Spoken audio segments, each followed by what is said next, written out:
So, hi everyone, it's me again.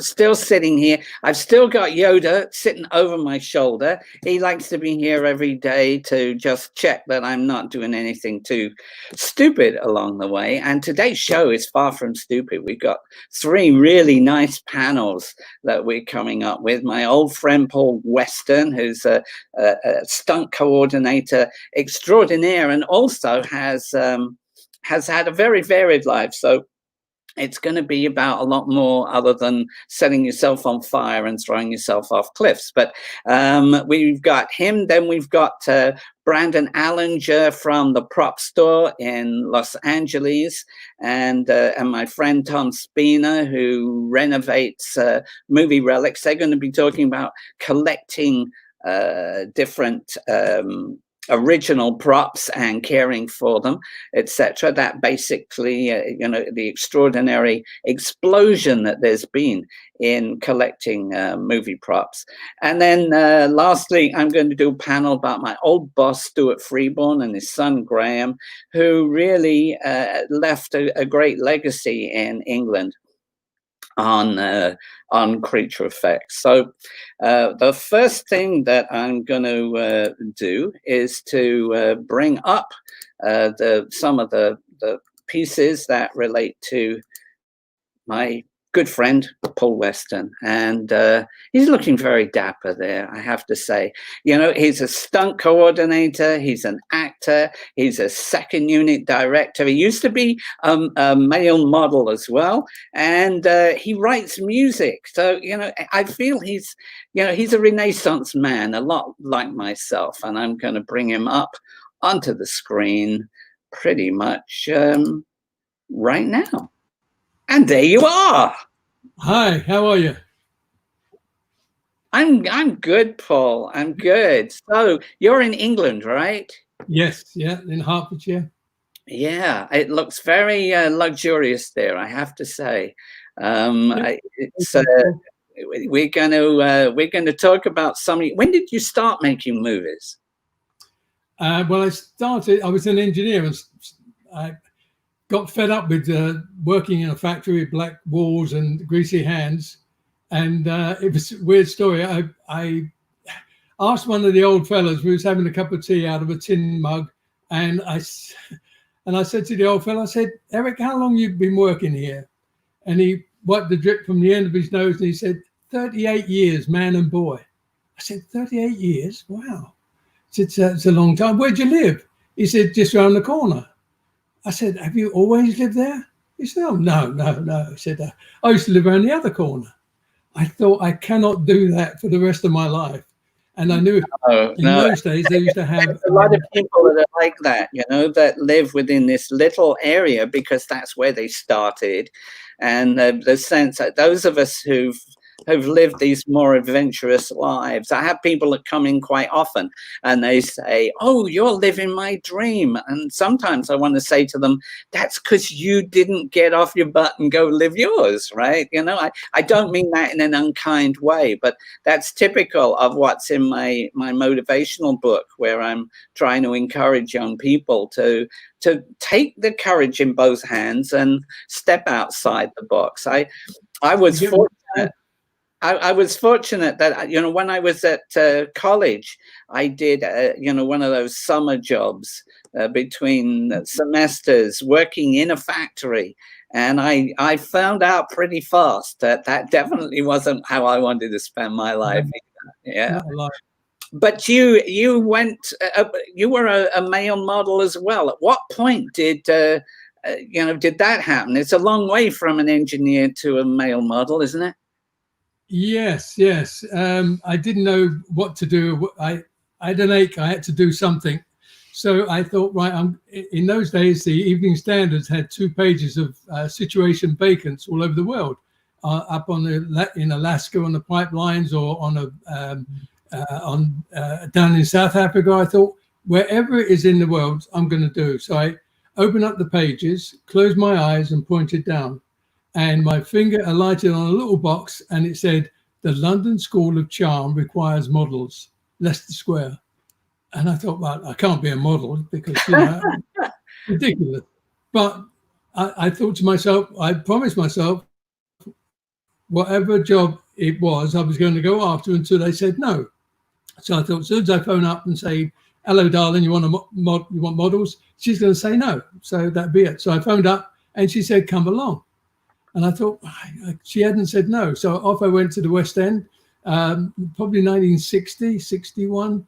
And it was a nice agency, a lot of beautiful girls around and handsome men. I thought, this is not bad. I found out how much they were charging. You know, you got like, I was earning probably £12 a week in the factory, and they were earning £4 to £5 a week an hour modeling.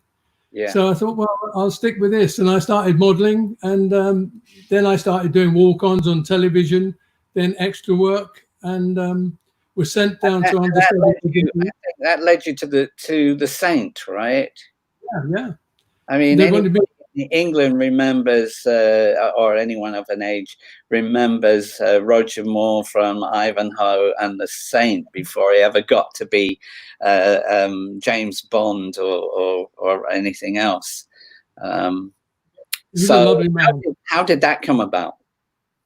Well, I had an agent, and I was doing small parts on TV, and he said, "Can you go down and understudy Roger Moore?" Because Roger wanted to direct an episode, and he needed somebody to play his part while he looked through the camera.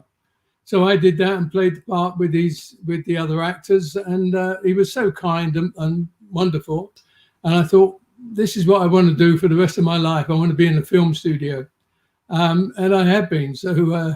Yeah, and I got on well, and then went on to the Avengers and all the TV shows that were going on at the time at ABP. Did you have any difficulty in getting an agent? Because that's usually a kind of a hurdle that often stops a lot of people. The first thing was getting into equity, and it was easy for me because my agent said, "You've got to be in equity." I said, "Well, I don't necessarily want to be in equity." I wasn't bothered. And he said, "Look, you got to be." So he got me the equity card. But then there's several agents doing different things, like for walk-ons of small parts. And this particular one I got through a friend, and he got me some small parts on Z cars, and then sent me down for the Saint. Yeah. So yeah, there was quite a few agencies around at the time. I was fortunate. Yeah, but I think that one of your strengths has to be, your adaptability, because, when you look at your life and your career, you've kind of made the most of lots of different opportunities rather than put yourself in a box and try to sit there.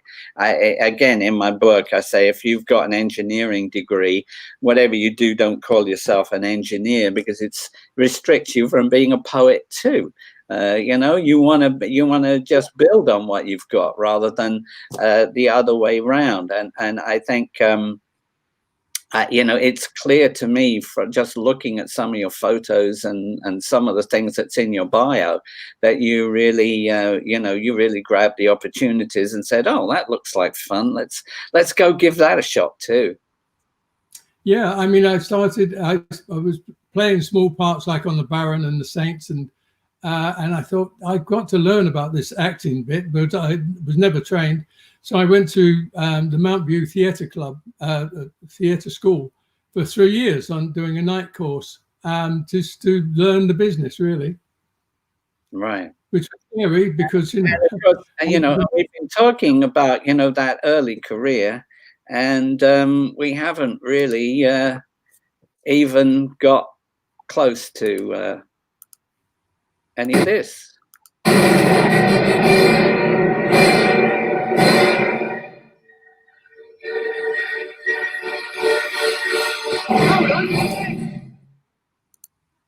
Yeah, I mean, the action stuff. I had to throw that in for those people who are sitting out there saying, "We're talking about acting and we're talking about other stuff." Well, I thought this was about stunts. Well, don't worry, guys. There's lots of stunts coming. we're just I'm just trying to show, you know, one of the things that I do with my nonprofit is to try and help people understand that we, you know, we started out as kids like everybody else. We didn't start out as someone, you know, who was necessarily wonderfully connected or someone who had everything at our fingertips. We didn't walk along and just something fell into our laps. We grasped the opportunity and made something happen. You know, in life, you either make something of yourself or you become whatever life turns you into. And you have to decide whether you're going to be a grasper or whether you're going to just sit there and let life beat you around. Yeah, it depends where you want to be, where you want to go, and you create your own destiny, really. Yeah. And it's all out there. It's just having the courage to take it on. Yeah, exactly. Yeah, exactly. And so, you know, I see this is you doing a motorcycle jump. Is that right? Yes. Yeah. It went a bit quiet in the early 70s, and there wasn't much work about. So I got involved with a stunt show in Norway. The first one was a tour in Norway, and we were doing high falls and fights and falls and things. And they said to me, well, there was somebody else who was supposed to be doing the bike jumps, but they couldn't do it. So I finished up jumping a motorcycle over cars. And is this photo from that as well? Yes, yeah, that was part of one of our acts. Is that Arnie Berg, who was the leader of our little stunt team. It was the Arnie Berg International Stunt Show, and the subtitle was "We're dying to entertain you." Yeah, right. But you know, you talk about things going quiet in the 70s. You know, I got my union ticket to start making movies in 1969, and I'd been trying to get in for 2 years, and you know, the makeup guys didn't want any competition, so they didn't want to let anybody into the union. And so I'd taken a job in an office, which was another thing that I knew very quickly I didn't want to do. And in fact, I was the deputy head of the mortgage department for the London Borough of Brent, if you can imagine anything more boring. And you know, suddenly I got this job, and there I was in the studio with Charlton Heston, and you know, it was like I was getting paid 4 times as much as I was with the London Borough of Brent, and everything was exciting. And then 4 weeks later, I was unemployed, and there was this big crash in the industry where the US dollar changed against the pound, and all the movies went somewhere else. And so suddenly we were all scratching our heads trying to figure out how we were going to pay the rent. So but yeah, that's the nature of the business, right? Yeah, I did that show because there was nothing else around. I did that in 1974 and 75, and I used to get knocked down by a car 4 times a night, 6 days of the week. So you got used to being able to be knocked down by a car. I used to get kicked out at 20 miles an hour. I mean, you weren't a stuntman at that time, were you? Yeah. In movies, you'd already transitioned to being a stunt guy in movies. Yeah, we started, really, I started probably in 1965, 66 doing the odd stunts. Like on The Saint, I was playing a little part, and I had to fight with Fred Haggerty, who was a stunt guy, and he throws me through a glass cabinet. So I'd started sort of there, but and there wasn't any organization around then. We had to start something, and Bill Sawyer, myself, and a couple of others started a stunt book in 1967, 68 to get people, you know, organized. We had no insurance. You had to sign a blood chit. If you were going to do a fall and you was on a building about to do it, the accountant or the producer would run forward and say, hold on, has he signed a blood chit? And that was a piece of paper that you signed away your life. You took total responsibility for anything that happened to you. And if you fell on somebody else, they could sue you. So we had no organisation, no insurance, and even the girls were on half the pay that we got, which was ridiculous. We do stair falls with, you know, trousers and jackets on. They were doing stair falls with, you know, mini skirts and little blouses. Right. So it took a while before we convinced them that we wouldn't accept it anymore, and the girls eventually got the same pay as we did. Cool. Yeah. Well, you know, that's such is, you know, such is the nature of the world, I guess. But, you know, you went on to meet, you know, a lot of different stars along the way. And being a stunt coordinator, you have to work kind of directly with them. You know, going back here, I can see you here with Sammy Davis Jr. That was, I remember the first time I went on a film set was my dad was in Oliver. And Sammy Davis Jr. was making a movie in Shepperton at the time and driving around on a little tiny motorcycle. I remember that. But what were you working with him on here? Well, no, that was when I was writing music, and we'd written a musical in LA, and so I became friends with Sammy for the last sort of 6-7 years of his life. And I used to go up to his house every Wednesday and sometimes Friday. That's him sitting at his bar, and he used to sit behind there and tell stories. And he was a lovely man, really genuine man. I loved him. I think he was great. But yeah, I was friends with him for a long time. But often I think the people who are the biggest stars are ones that are more down to earth. I think often the people who would give me a hard time were the ones that were new stars, the ones who were still trying to prove themselves. I remember back in '71 working with Katharine Hepburn, who, you know, I'd been 3 years old watching Katharine Hepburn on a black and white TV under my grandmother's dining table. And so she was like, you know, to me, this was like such an icon, and she was such a nice, down-to-earth person. And then you get someone else who's out of a TV show and thinks that the world shines out of parts of their body that we won't go into right now. Yeah, it's the biggest. I have nothing to prove. They've established themselves, like Roger and Sean Connery and Michael Caine. They're, you know, they're so relaxed and they know the business, and they're lovely people. Or they were. Another you know. nice guy to work with was Chris Reeve. I mean, Chris was when we did that first movie. He was just such a nice, down to earth guy. I mean, he was 24 years old when he came to us. He was 6'4". He didn't have any definition on his chest. No, he worked hard. They brought in Dave Prowse, didn't they, to build his muscle up? Yeah. He worked with Dave for a while, and then he continued on his own. He used to get in before us, and he used to do like an hour in the gym in the morning and an hour at night, and he used to be physically sick. They wanted to put a Batman suit on him. You know, with a muscle. I know, we made it. We actually made it.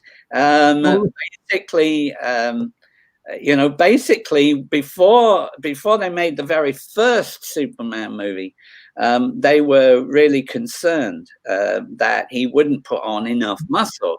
And so the corridor that we were in, his dressing room was just down the hall from the makeup rooms. And so, you know, he'd be doing his weightlifting, but in the meantime, you know, they were scared that he just wouldn't do it. So Graham Freeborn, that I'm going to be talking about later today, sculpted this full, you know, muscle suit for him, you know, with big pectorals and big biceps and all this other stuff. And then as we got closer to filming, they decided that he'd put on enough that they could get away without it. And so we were standing there. We'd finished making this suit by that time. So we put it on and went to the bar instead.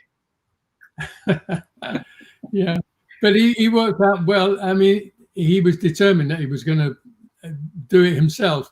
And I think the first shot was that they filmed on him was in New York when the burglar sequence, he catches a burglar, and they had to shoot slightly from below to make him look bigger and, you know, stronger, more muscles.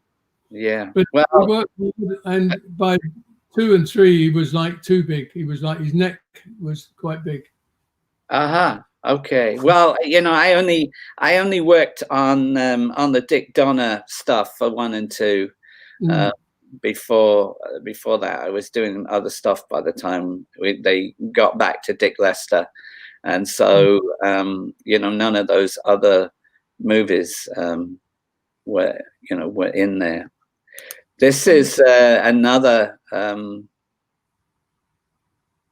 Yes. another Yeah, one from Superman, right? Superman 3, I think that was. It was Niagara Falls. And I don't know if you know, but they switched Niagara Falls off at night. And they put the water through a hydroelectric plant. So I had to make sure that they were safe on the edge of that water, because people die. Just if you go out, there's Bob Harmon just hiding behind the rock there. We put up nets. So when they switched it off at night, I could get there at 6 o'clock in the morning when the water had gone down about 8 to 10 feet, and clear that area that they're in there, that we're in that. So there was no rocks or lumps or anything they were going to hurt themselves on, and cleared it all out. And then by 8:30, 9 o'clock, the water came up again. So yeah, that was, it was interesting to go down the rapids. We had, yeah, I think the Niagara Falls sequences were wasn't that in 1 and 2? I know we made dummies to fire out of cannons and things for little boys going over Niagara Falls. I'm not sure if that was the same sequence. Yeah, it was a hell of a sequence. We did some of it at Pinewood, the closer stuff when she's going down the rapids. Yeah. But we had Wendy Leach doubling for Lois Lane, and literally had on a cable going down the white water and just dragging her back into the, into the safe side of the river. But yeah, it was a hell of a to do. I saw this on one of your pages. This was like a blast from the past. I know this won't mean so much for everybody else that's sitting out there, but so many of these people, this has to be from 1 and the first half of 2. But what's kind of interesting here is my old boss Stuart and his wife Kay are right over here in the corner on one side. And I can remember he didn't like his crew going, being seen in photographs, and you can see crept in on the other side of the photo. but there's so many old friends, here in this stuff. It was a great crew, and we were all learning at the time, Right. What is this? This was on Bear Island, and we was up 4,000 feet up on a frozen lake in British Columbia, and we was living in tents. There was about 10 tents, and there was 21 of us sleeping, being flown in on a Sunday night, and then you worked on the frozen lake until the following Saturday morning, and then you were flown back to the town, which was a 40-minute flight, washed, fed, and sent back again. Yeah, so people who watch these movies, they have no idea all the nuts and bolts that go on to try and make this stuff work. Tell me here. That was when we, on Superman 3, Roy Alon was playing a part of a car driver who loses control and goes into where the roadside building works are going on, and his car goes up onto a hydrant, and the car fills up with water. And then Superman flies, and we all try to get him out. We can't get him out. And Superman's going to fly in and save him. So we set it up and get it all ready, we think we blocked the roads off, and action. The car crashes in and it starts filling up with water, and we're running around like lunatics trying to pretend to get him out. A car came through the barriers, pulled up, a little Chinaman got out, rushed across, grabbed one of the shovels and was about to smash the window. We leapt on him. I said, hold on, what are you doing? What are you doing? He said, save him, save him. And I said, so Superman's going to save him. We had to cut it and we came out of it. It was, that's it. That's a great story.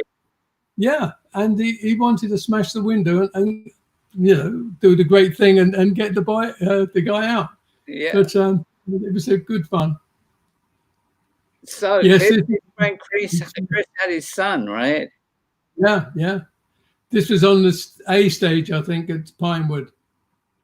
We used to, when we were doing all the flying units, trying to make a man fly, which was quite a thing in those days. That was another challenge. That was a separate challenge, I think. Yeah. Everyone tried everything, and it was a little difficult. But everyone had, ideas. This one is where we had to get Non to go up through the building and go through a window and out the other side. So we built the office on the end so he could fall through the office, through the window, through the roof and out. Yeah, so, I'm going to show it. I'm going to show it to everyone again, because unexpectedly, when they see it without really understanding it. So first thing that we've got here is the shot as it appears in the movie. And then at the end, we show you exactly how that was achieved by literally turning the whole set at an angle. So that a lot of these flying effects are literally, because the stuntman is falling. Falls become a really important part of stunt work. Obviously not to hurt yourself, but in creating these illusions. So I'm gonna run it again. Yeah, he goes out of the ground, up through the window, and all those guys have to be wired in. Everything in the office was clamped down, their hair, their ties, the girls' hair had to be pinned up so that it didn't move. And then we turned the whole set on its side, and then George Cooper fell through, and you'll see that all the rubbish, all the debris is following him out through the roof. Yes, right. Down. Because it's falling down. But he works really well, especially at the speed that it runs at, because you don't have time to really look at the guy's movements. No. This chap who's up the top here, obviously just look at the angle he has to try and hold himself at. The same with the other people. I think some of these are probably dummies, but they put a couple of live people in there to make it look right.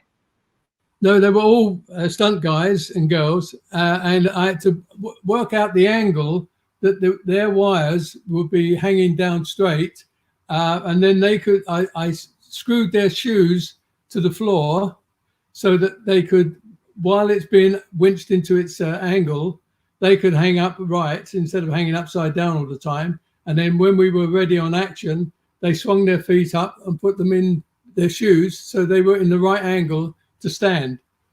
Yeah, exactly. All for a 10-second shot, Yeah. But very worked really effectively.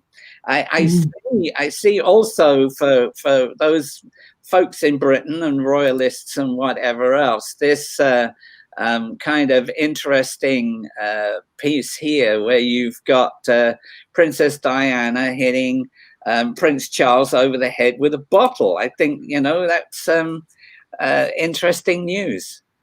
Yeah, well, the way it happened is that we were doing Living Daylights. They said to myself, can you put on the show for Princess Di and Prince Charles? So, and we couldn't smash anything up, but I had a breakaway chair and we had some swords. So Simon Crane and myself put on the fight in that particular area. And at the end of the fight, I beat him and he goes out of a door. And then I turned to take a bow to Charles and Diana, and he puts his hand in and hits me over the head with a bottle, and I collapsed on the floor. So that was the end of the show, and then we get presented to Charles and Diane, and he said to me, what are these bottles? How can you do it? So I explained it was a resin bottle. I said, would you like to hit me over the head with one? He said, yes. So I gave him one, and he hit me over the head. And he said, could you hit me? And I thought, oh, this could be dodgy. Sometimes they come up a bit heavy, you know. And then she said, Diana said to me, can I hit him? And I thought, geez, if this goes wrong, I'm going to be in trouble.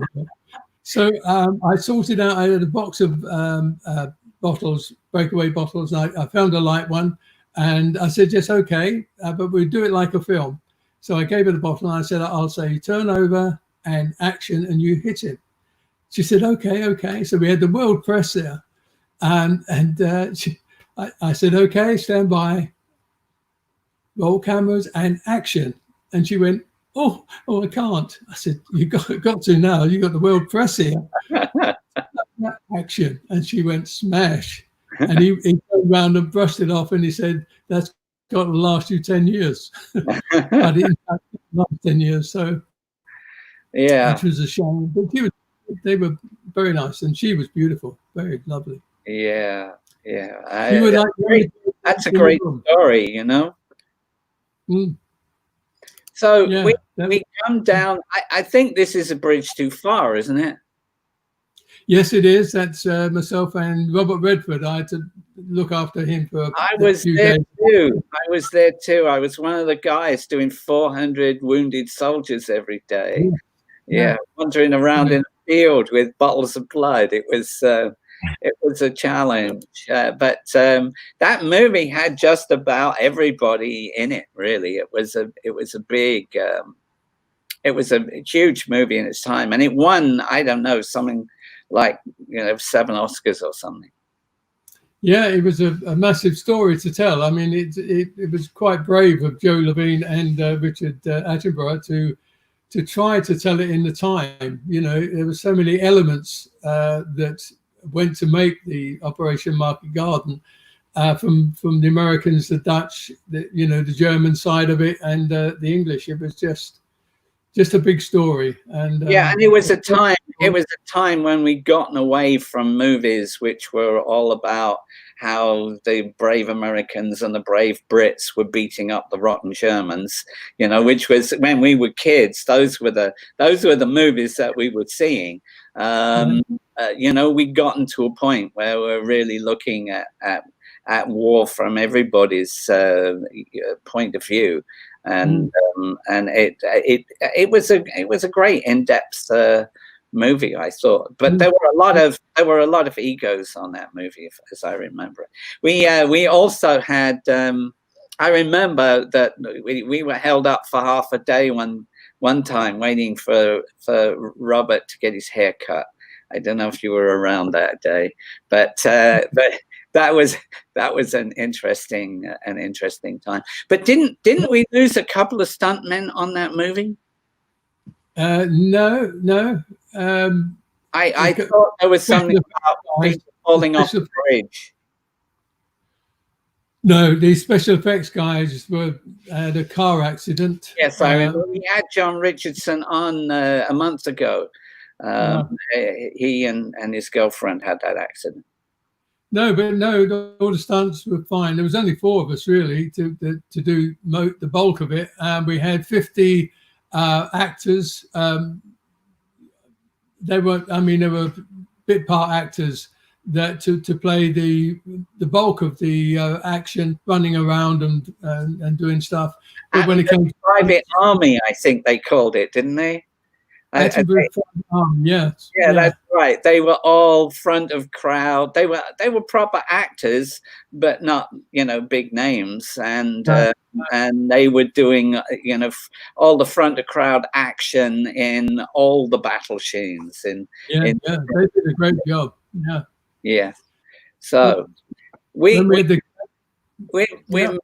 on to another movie here. You're going to tell me?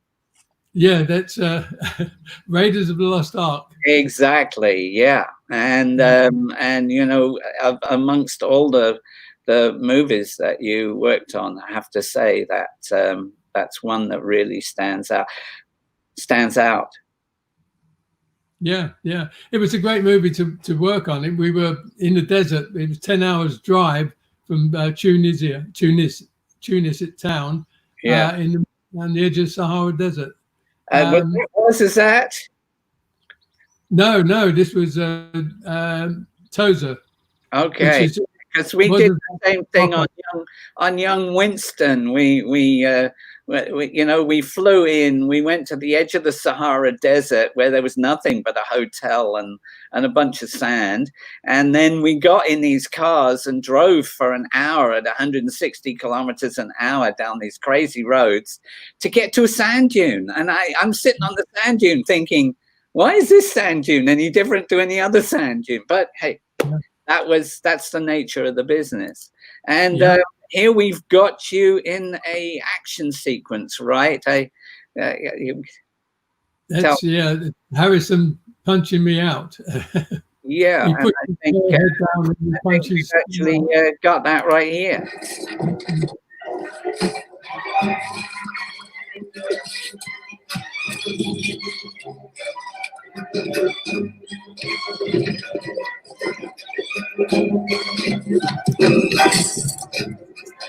A couple of times. There you go. It's great fun.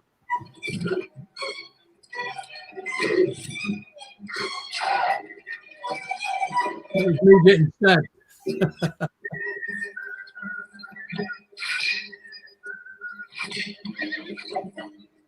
We had such good fun on that movie. It was hot. Yeah, it was great fun. You know, well, it gave you a lot of opportunities to do other things, and Spielberg has a great reputation as being one of those guys who gets on really well with his crew, a bit like Dick Donner was. Yes, yeah. He said we were in that another sequence when Marion gets in the plane and Indy tries to get her out. She fires at a lot of German soldiers coming up in trucks, and we had to get shot, and I had to fall over the front of the truck, hit the bonnet and fall on the floor.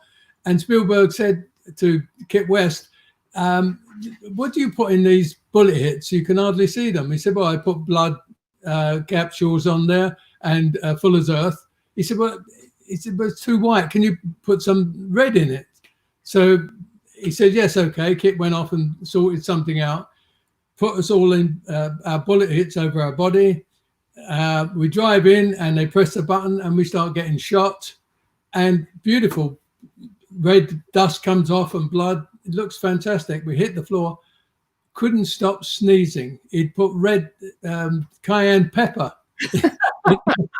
in our eyes, and it was all these dead bodies laying on the floor going, achoo, achoo. So we went back to another classic, really. And of course, that wasn't the only movie that you made with Lucasfilm. We've got you here as another, famous small character. It always amazes me how we make these movies and we've got these characters that were just things that got sculpted up. And then afterwards, they come and write books and various things, and they all get these fancy names and other stuff that that turns them into something else. This of course, is the Starlight Pit, right? Yeah, Starlight Pit. I was playing the pilot, Verdine, the skiff pilot, and I had a fight with Billy D. Williams. And we did the fight, took all the photos, and what was going to happen is there was going to be an explosion, and his stunt double, Julius Lafleur, Julius was going to be on the cable, and I was going to be put handholds onto his body and fall off when the explosion goes. I fall off the side with him. He holds on because he's on the cable, as though he's holding on to the side of the skiff. I then fall 10, 12 feet into the sand, which was a slope, and then you roll down into the Sarlacc pit. But what actually happened is that when the explosion went off, we both went off to do the explosion, go into space. I felt a jerk on his body and the harness snapped and a piece of cable, everything went in slow motion as it does when your adrenaline is pumping away. Right. Everything went in motion. And I saw him reach up and grab the cable, and the end of the little bit that was supposed to be attached to his harness went through his hand and split his hand, and blood went everywhere. And then we started falling. And instead of me falling 10 feet and then rolling into the Sarlacc pit, we were falling 20 feet with him on top of me. So the first thing that hit the sand, which it was foam and then covered in sand, the foam grabbed my foot and his weight twisted my body and broke my leg. And then I rolled into the Sarlacc pit. But as I was rolling in, I thought, oh my God, I've broken my leg. If I can put my leg up and I can see my toes are pointing up, it's only one bone. If they're facing the other way, it's two bones, and that's bad. And I got hold of Julius and I threw him off, threw my leg up, and my toes were up. And I thought, oh, thank goodness for that. And that was only one bone. And now this plaster cast is in the Rancho Obi-Wan Museum, I understand. It is, yeah, in San Francisco. Yeah. I thought you would like that because it's got all the signatures and Yoda on it and everybody. Yeah, that's Steve Sansweet's museum. But you seem to make the most of it anyway. I did enjoy, well, I mean, I didn't enjoy it, but the fact that I was able to stay around and we flew through the Grand Canyon in a crop duster. So that the 3 weeks when I had my leg in the plaster, I still had some good fun on the movie. Yeah, and, I see Dickie Beer in the background there too, right? Yes, Dickie, and I think it's a guy who doubled for Chewbacca. And Tracy and Carrie, of course. Yeah, but she was so good, so funny. Yeah, well, Carrie was something else, you know. Yeah, you know, the stories that you could tell about Carrie would fill half a dozen books. In fact, I think she wrote half of them, you know. Tell me about this. This is going back to your stunt motorcycle days, but or at least making a reliving of that. Tell me. Yeah. That was on Escape to Athena on the island of Rhodes, in the Rhodes town. And what I had to do was come down an alley being chased by Elliot Gould, but in fact it was Mark Boyle and Dave Bickers. And I had to go up a ramp they were loading some wood on the back of a donkey cart, and that represented a ramp. I could grab a ramp and jump over the donkey. But the noise of a 500 Yamaha going down an alleyway would have frightened any donkey. Right. So we went off into the fields and we shouting at donkeys. I was dressed as a German officer in the middle of a field shouting at donkeys because most of them ran away. And in one field, we found one donkey that didn't move. We thought, you're the donkey. You're the deaf donkey. So we put a deaf donkey in there, and it didn't run. When I jumped over the top of it, it was fine. Exactly where do you go to find a deaf donkey? Well, we had to go have a look around. It was during the lunchtime. Rick and I would go and have a look in the fields and just try to find one. Yeah, and we I think so. Of all the photographs that I found, you know, of you, I think this one's my favorite. Yes, that was on a Channel 4 racing commercial for Aintree. I think it was Aintree. Yes, you know, it suits you. You know, it shows you can do all those character parts as well, right? Yes. And this, I Yeah. think, is one of is another movie that that I wasn't so familiar with. Tell me about this. This is where you get run over by a tank. Yes, yeah. It was a film called The Beast, or The Beast of War, as it went out sometimes. And it was about the story of a tank, a Russian tank that gets lost in Afghanistan, and the Taliban women and guys chase the tank and try. That's the beast, is the tank, and they hound it and they track it across the desert. And apparently, whether it's true or not, is that the Russians sometimes would use that as a torture. They would put somebody under the front the tracks and torture them. Whether that's a true story or not, I don't know. But in the story, that's what they did. This particular tank commander got a Taliban guy and was going to run over the top of him. So now I got as a stunt coordinator, and I was doubling for the Taliban actor, to make it look as though the tank actually rolls over the top of the body. So what I did is I dug a hole in the sand, put a metal a grid around it about 2 feet wide, and I left enough room for my head to go back into it, so that as the tank come towards me, I could grab the track itself and go back and be taken into the ground. And I knew that the tank driver had to go the right speed, and he had to go straight and go right over the top of me. I didn't want him stopping on top of me. He had to go right past me.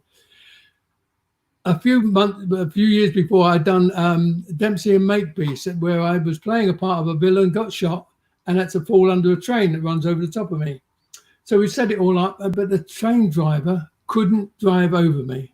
Every time he got to me, he slowed down and stopped. So I had to get a stunt guy in there with him and say, look, it's not your responsibility. There's plenty of room. It was easy to go underneath the train. So I had to convince him that it would be okay. It was not his responsibility. So now I've got this Israeli tank driver, and a short, stubby cigar. And I said, look, this won't be your responsibility. I'm asking you to run over me. Don't feel bad about it. If anything goes wrong, it's not your fault. And he took his cigar out and he went, I don't give a damn. He said, I'll run over you any day you like. Yeah. So that's what I did. So they dropped me down into the hole. I had a dummy bottom part of my body, so that it just crushed it and went over the top. It looked a bit too horrific to keep it all in the film, but there's a bit up on the way. I can't tell you. Some of my best work has ended up cut out because it was too horrific. Yeah. You know, that and that can be very disappointing. You know, when you feel like you've really achieved something. You know. Yeah. Of course, you know, one of the hardest things, or the most scary things, has to be, you know, full body burn, right? I mean, this is a really when you're talking about stunts, throwing yourself off a building's got to be hard, but setting yourself on fire, I think I don't know that I'd be able to do that. Yeah, it was a tricky number. In fact, I was a stunt coordinator on License to Kill. And we was in Mexico City, Mexico, out in the desert area. It was up by the American border. So we were out there in the desert. It's 110, and now we've got to do a fire job. I had a guy standing by to do it, but the day before we were about to shoot it, he came to me. He said, "Look, if I leave tomorrow, I can do it. Go on a movie, and it's a 2 months movie." I said, okay, leave your equipment here. I'll do it myself. So off he went. And I had 3 minutes of air on the little bottle that you put down on your waist. And you have a little tube coming up inside the mask. And you put it in your mouth and you breathe. You've got 3 minutes. So I figured that it would be enough. A minute and a half to put the costume on. to put the hood on and the mask, and then the wig on would take a minute and a half. By the time I walk onto the set, it's another half a minute, and then they've got to gel me up, and then I've got probably a minute to do the fire job, and they can put me out, and the 3 minutes will be up. So we get ready. I get out on there. I've got a minute and a half. They finally gel me up, and I've got a minute, and I'm just about breathing through the tube. And it says, stand by and hold it. Something wrong with the camera. So now I'm going, because I can't see a thing. I've got glasses on that gave a little tiny light through 2 pinholes. Finally, they said, okay, action. And up I went. I couldn't see a thing. And then as I went, I was out of air. So I had to do the fall down, the stand up, fully on fire, fell alongside the truck. And I put rocks on the floor so I could feel it with my feet, and then turn sideways and fall down. Then they come in and put me out. And I was gasping by the time they took the mask off. I could breathe. But yeah, they pulled me up. It's pretty good on film. Yeah. It's it was about 30 seconds.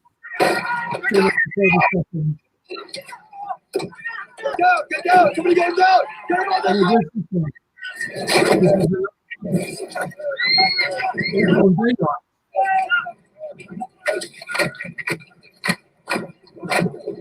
Get out here!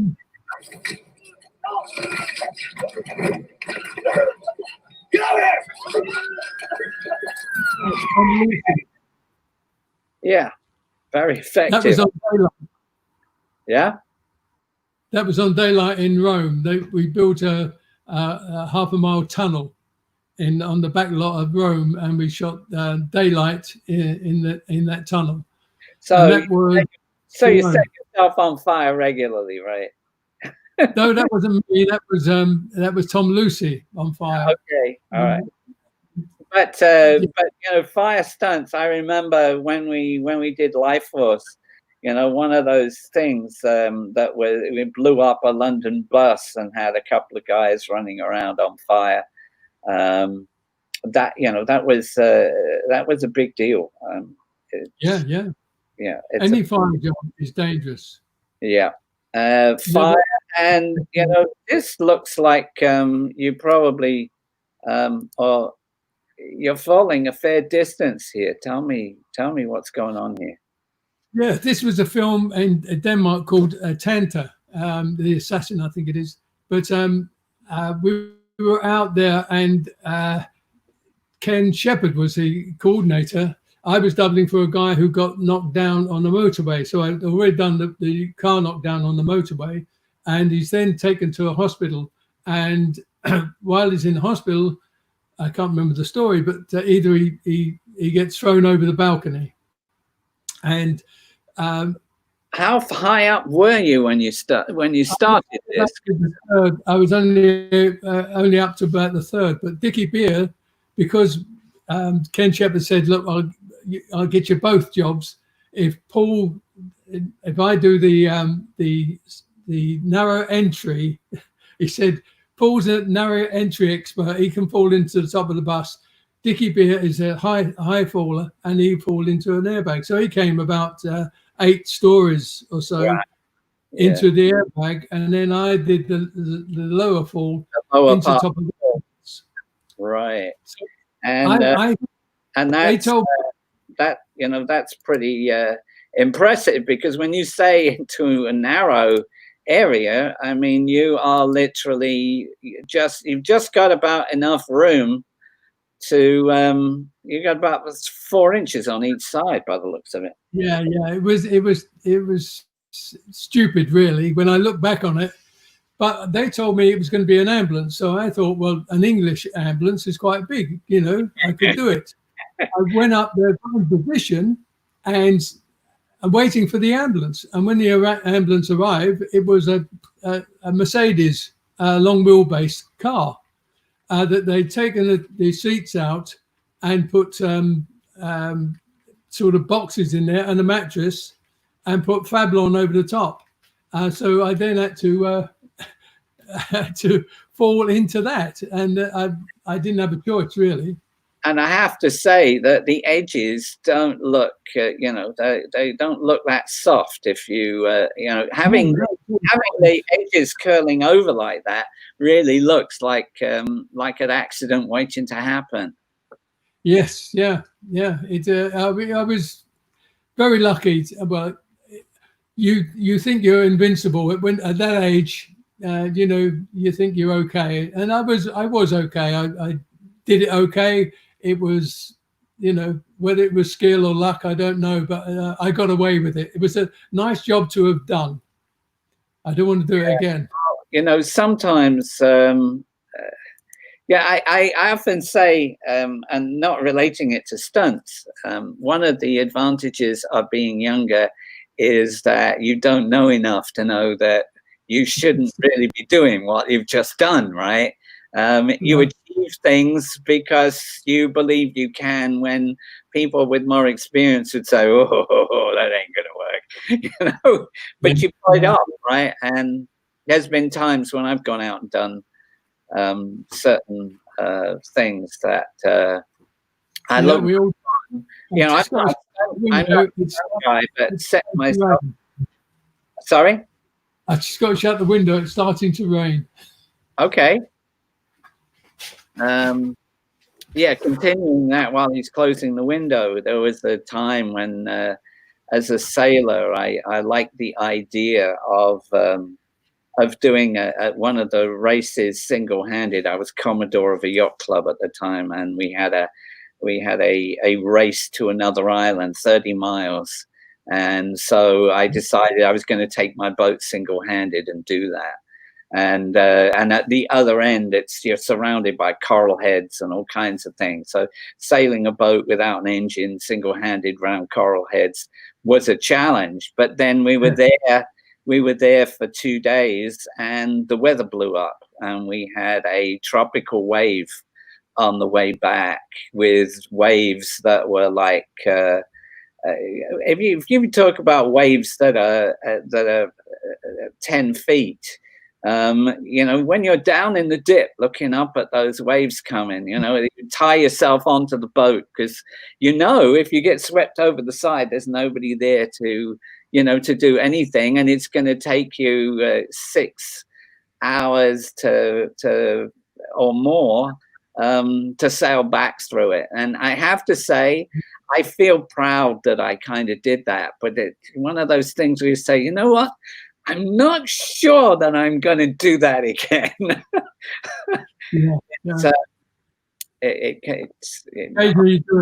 It's great to do. You get great satisfaction out of it, but you don't want to do it again.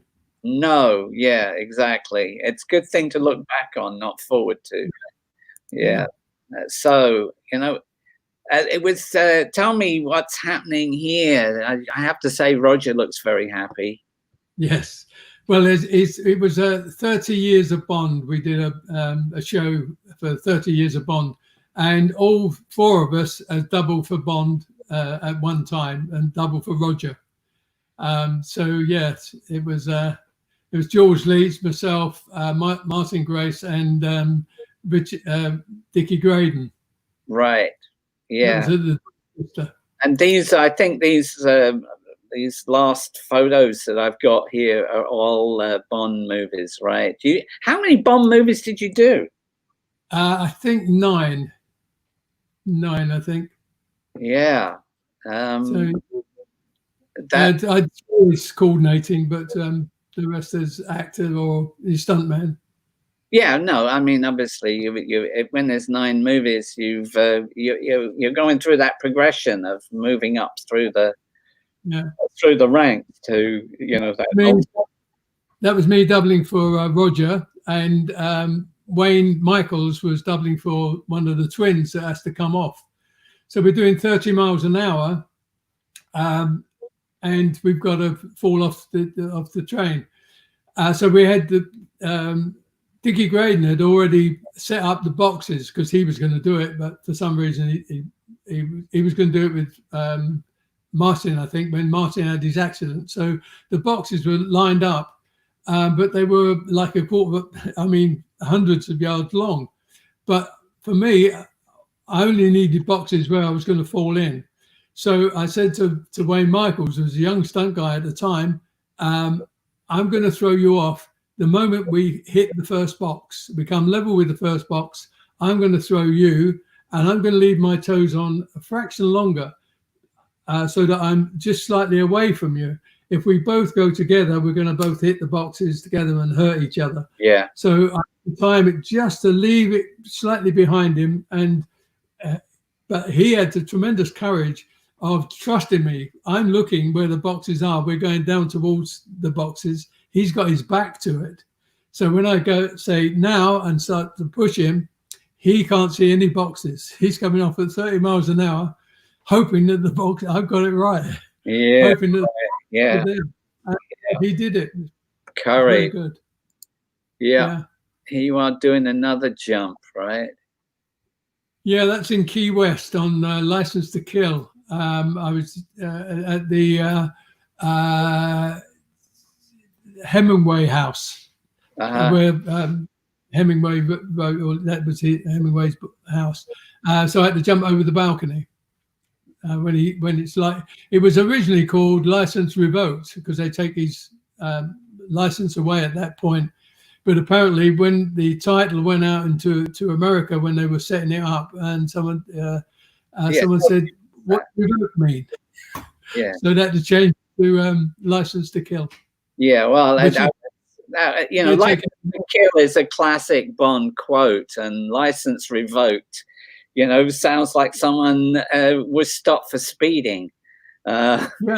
but his license was revoked in that film. No, so I got it. Yeah. Right. So, you know, we've got a few more clips for you here, and I'm going to run those, and then we'll see where else this conversation takes us.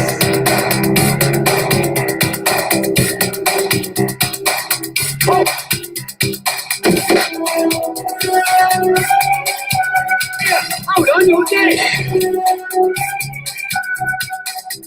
Yeah.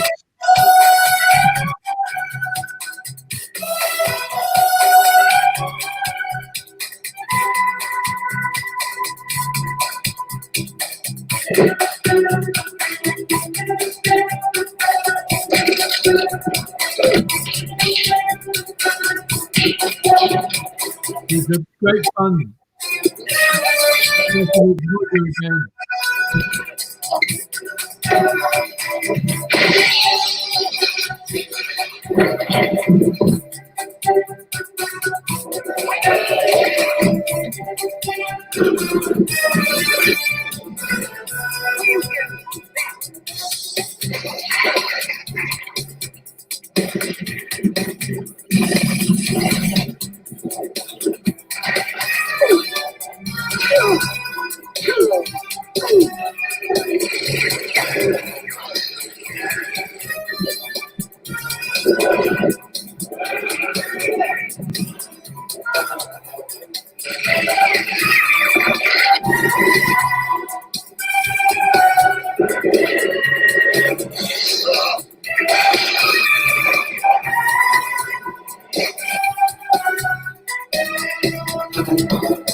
I don't think we could have given you a better send off than that. I mean, that really kind of brings all of those things together.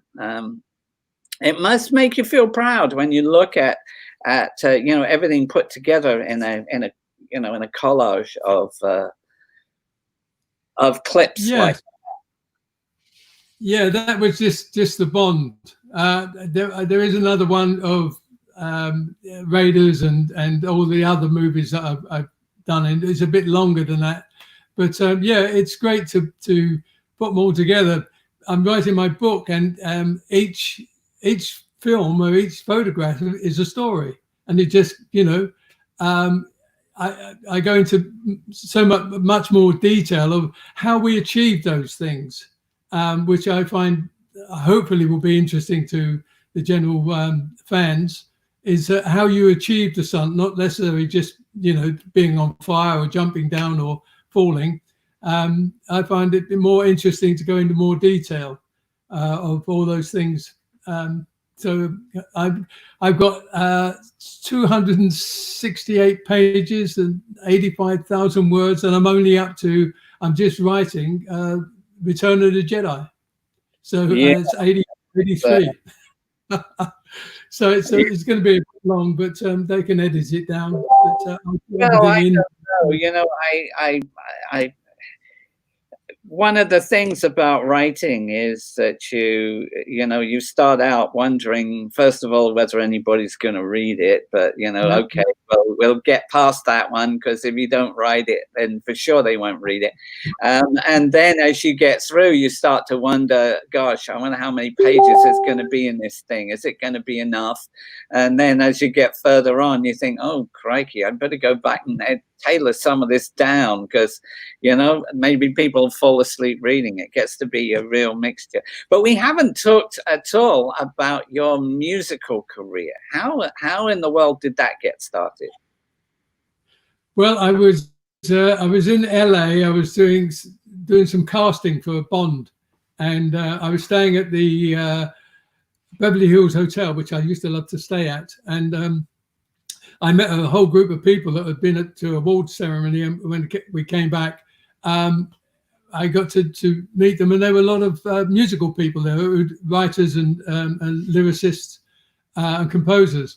And we got talking, and I met them over the next couple of days. And one of them, who was Carol Connors, who was in the Teddy Bears, and she'd been nominated she'd written the Rocky theme, and she was doing the Rescuers, and she did a lot of charity work. And she asked me because I'd already written on Aliens, I'd written the stunt for the stunt choir, Merry Christmas Mother, for my nephew's school, who wanted money to do a swimming pool.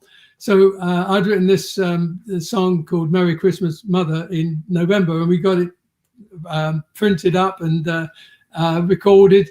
So I had a little bit of experience of writing. So we started writing together.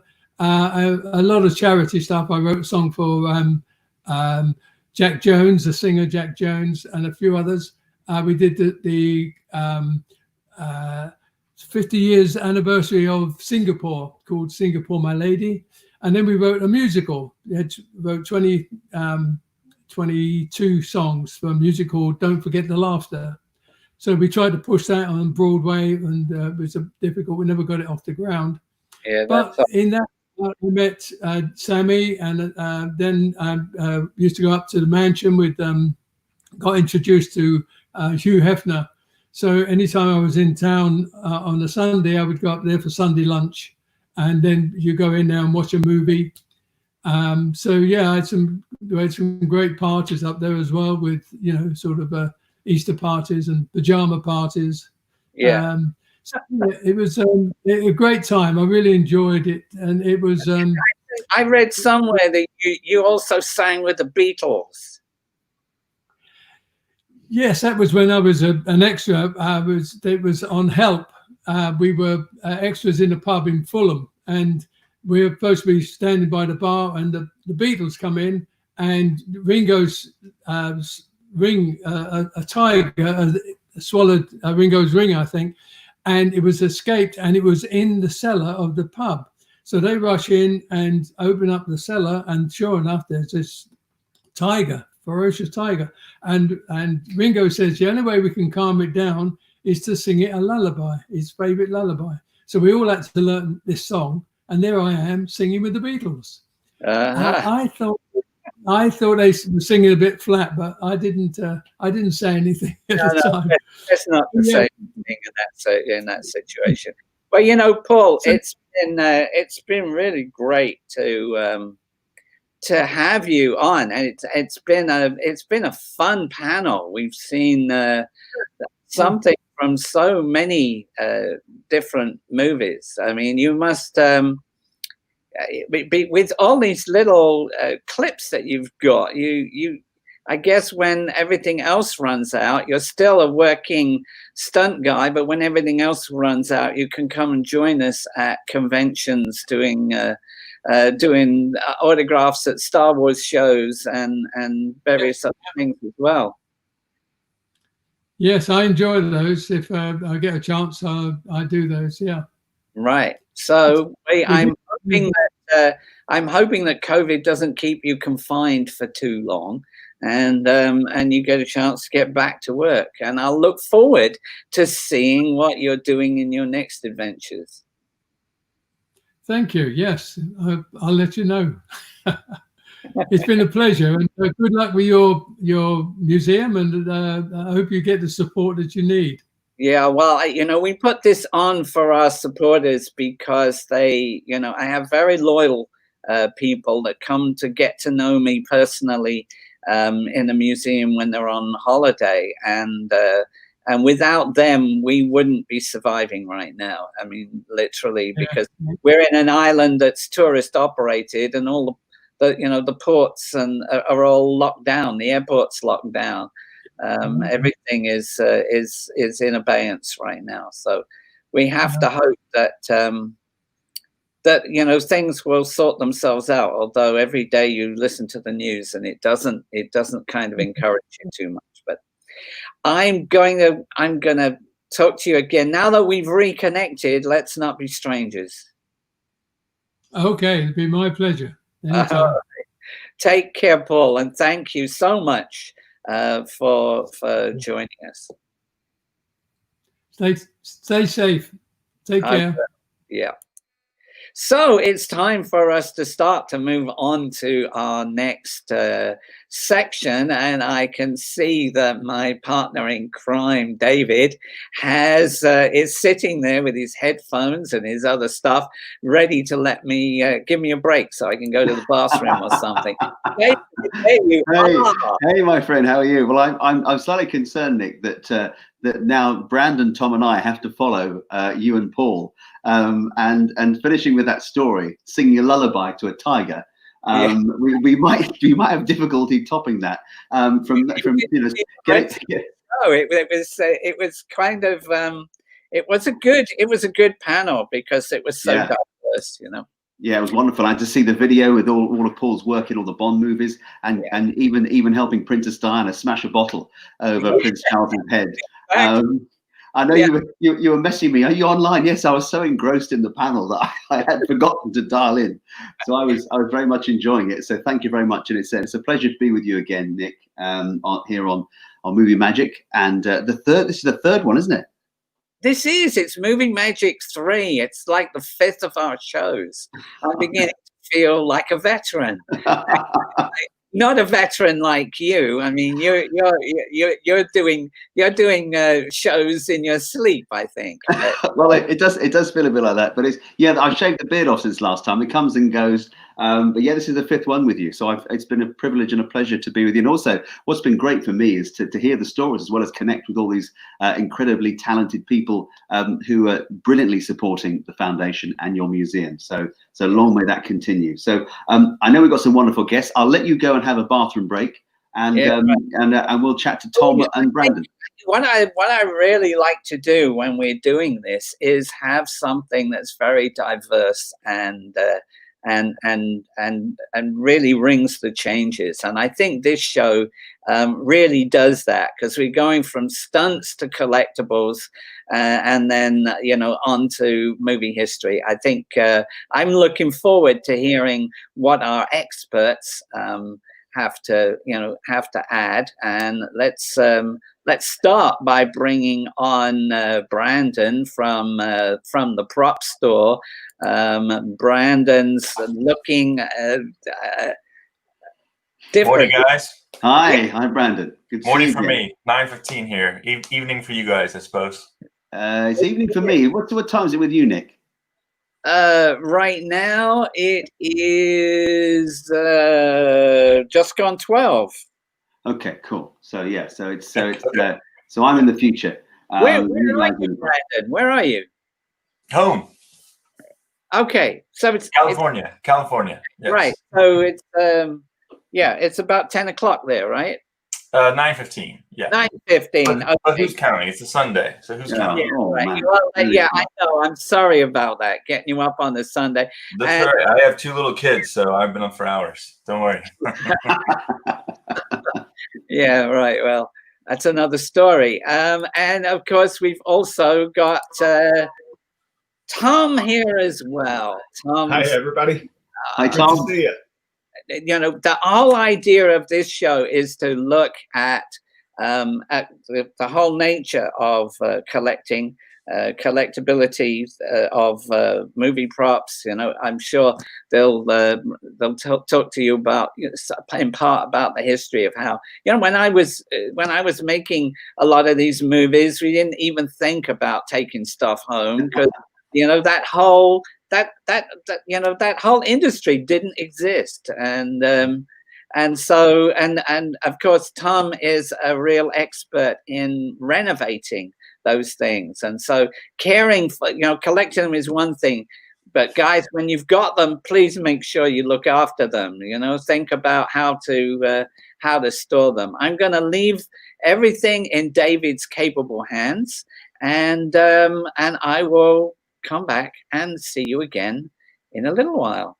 Thank you, Nick. Enjoy. I just want to ask, before we get started, I wanted to ask David and Tom, with the 2 of you both having guitars in the background, if we have some extra time at the end, do you think we could get a little jam session going? I've got a rock band in the room. I can at least fake it. Well, that's a good question. I was a bit worried, having listened to the end of Paul's panel with Nick, that he sang with the Beatles and sang to a tiger. So I'm not sure whether Tom and I could top that with our guitar. I don't know. I mean, haven't we all sung with the Beatles in the car, you know, while they were on the radio? Of course. It's a prerequisite if you're British. Everyone's sung with the Beatles. It right. all the time.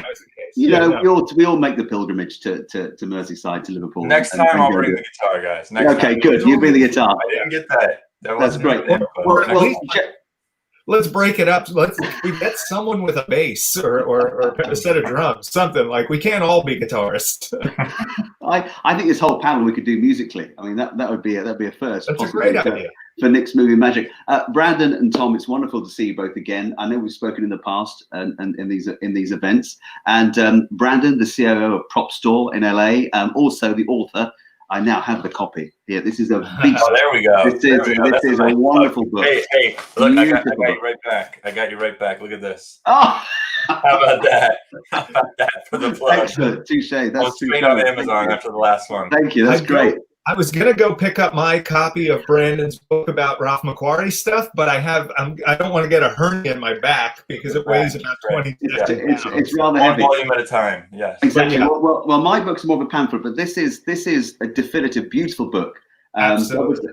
So, you know, not only is Brandon very busy kind of getting things ready as you come out of lockdown. I know you said that you're getting things ready for a sale and all that kind of thing. So also looking at the wonderful things that come through the door. having spoken to your counterpart in the UK, Stephen Lane, on many occasions. You know, that kind of the wonderful world you inhabit, where in the early days, kind of discovering movie props and then realizing that there's a wonderful market out there for it. People like us who love the movies, who really want to own a piece of that. But also, it's not just about owning it, it's also making sure it's restored, looked after. And that's where Tom comes in, Tom Spina Designs and Regal Robot. So if you're feeling a bit low during this time, during this lockdown period, just go onto either of Tom's websites, Regal Robot or Tom Spina Designs, and you will be uplifted. You know, there's some wonderful work on there. Not only can you order some wonderful Star Wars bespoke furniture, I've got a few ideas for birthdays and Christmas for myself, of course, but also the restoration work that goes on. I know you guys work very closely together, even though you're opposite ends of the country. So let's talk about some of the early stuff you did, because before we go on to what people can do and what people can look out for, I know that, Tom, you were given an Ugnaught head or face, for want of a better expression, by Brandon, and he said to you, what can you do with this? I mean, how did all that come about? How did that relationship come? Well, I mean, you know, so PropStore had worked with Stuart Freeborn to find homes for a lot of the stuff that he had kept over the years. Brandon's gone. We seem to have lost Brandon. He'll be back. Yeah. And so Brandon had picked up from that the 4 of the Ugnaught masks, and they were in, you know, really kind of challenging condition, and sort of to the point where there was, you know, a question of, well, the main thing I remember from that, and really it was Brandon had seen some of the repair and restoration work I had done on some small things. These were the first real major things that I was working on, and they were in poor shape. And I said, you know, I don't want to ruin them. And he kind of gave me this, you know, they're already almost ruined, and you know, you're not going to make them worse. And kind of gave me the nudge and the confidence to have a go at it. And those, you know, those 4 pieces were pretty successful, and showed that some of the ideas that I had for restoring stuff were valid and could work, and really started me on a path of just really exploring this idea of taking FX guy sort of artistry and sensibility and combining that with the intent of a museum archivist, and, you know, trying to find ways to use archival materials, but in a slightly different, more, you know, FX guy kind of way than, you know, maybe most museum restorers might.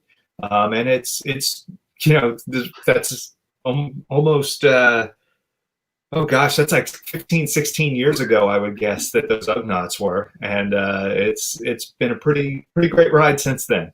I suppose as well, it's a question of you do the first one, and it's a question of not looking back. So Brandon, do you remember that very first conversation you had with Tom and said, hey, see what you can do with these? They've come in through the door here, and we think you might be able to do something with them. Yeah, well, that was actually before I was part of PropStore. So I think, like Tom says, that was probably around 2004, and I was not with PropStore yet. I didn't join until 2007. So I had bought those pieces from Stephen Lane at PropStore on my own, just as a collector for myself.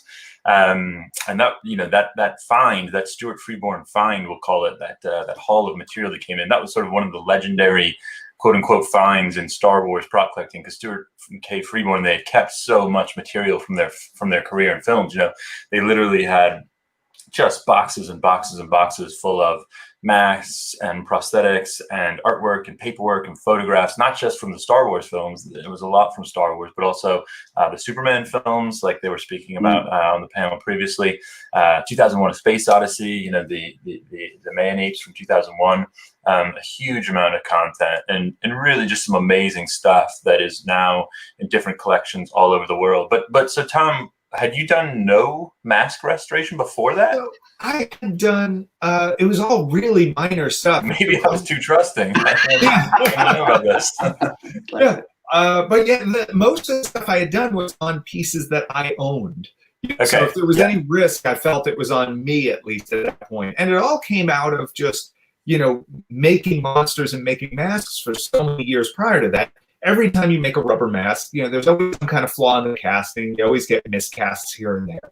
And you learn to patch things. You learn to disguise any of those things. And it was about just figuring out how to take that and apply it with more archival materials in a way that, you know, wouldn't hurt these things. And it was funny. A lot of Sorry, Tom, do you have Tom Spina designs then, or were you more Tom Spina the hobbyist in the same way that I was? So that's a good question. You know, it was right around that time that Tom Spina Designs started.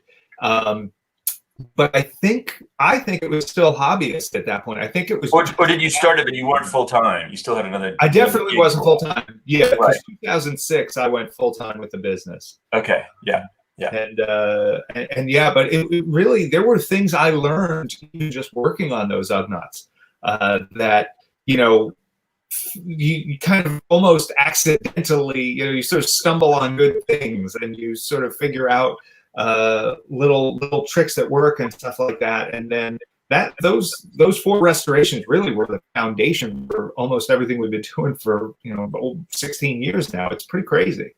And I think it sort of speaks to a lot of what collecting is about, which is sort of the idea that one person's trash, or maybe one film production's trash, is another person's treasure. And, you know, a lot of things come in that have literally just been dumped in a box in a garage or an attic for many years. And sometimes they're not in great shape, you know, sometimes just because of the materials they're made out of or the way they've been stored, they've been damaged, you know, whether they're masks or costumes or props or whatever it might be. And so a lot of the philosophy that we try to apply to it, which I think is exactly in line with Tom's own philosophy, is this idea of like, you got to take what's there that is legacy, you know, that's original to the piece and to the project, and you've got to make it shine as much as you can without changing it so much that you've totally erased it. You want to sort of bring out the best of it, present it in the best possible light. And, you know, some things, costumes are especially tricky. You know, when we get a costume in, if you just take any old costume out of the box and throw it on a mannequin, it can look terrible. You know, you really got to get it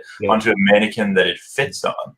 If it doesn't fit, you'll have components, you know, falling off one direction or another, and you'll look at it and you'll go, that's not the way I remember it from the film. And, you know, in a similar way that a costume designer would go and apply a certain lens to it on set, right? You've got to make these things look good. It's got to great, right. And look like pieces of art, you know? Yeah, absolutely. And it's funny, the mannequin, I think people underestimate how important the right mannequin is. You know, a huge part of what we do, aside from the restoration, is the display side, and that's where people have, you know, a costume from a movie. They have, you know, whether it's sometimes it's as simple as a dress that, you know, a woman wore in a movie that, you know, you just can't put on a regular retail mannequin. It's just the body shape isn't right. This is a totally bespoke garment that is made to fit a particular actress. You have to not just get the measurements, but the proportions and the shape and how all of that works so that that garment fits. And you've got to do it in a way that doesn't stress the original garment and doesn't cause damage over time.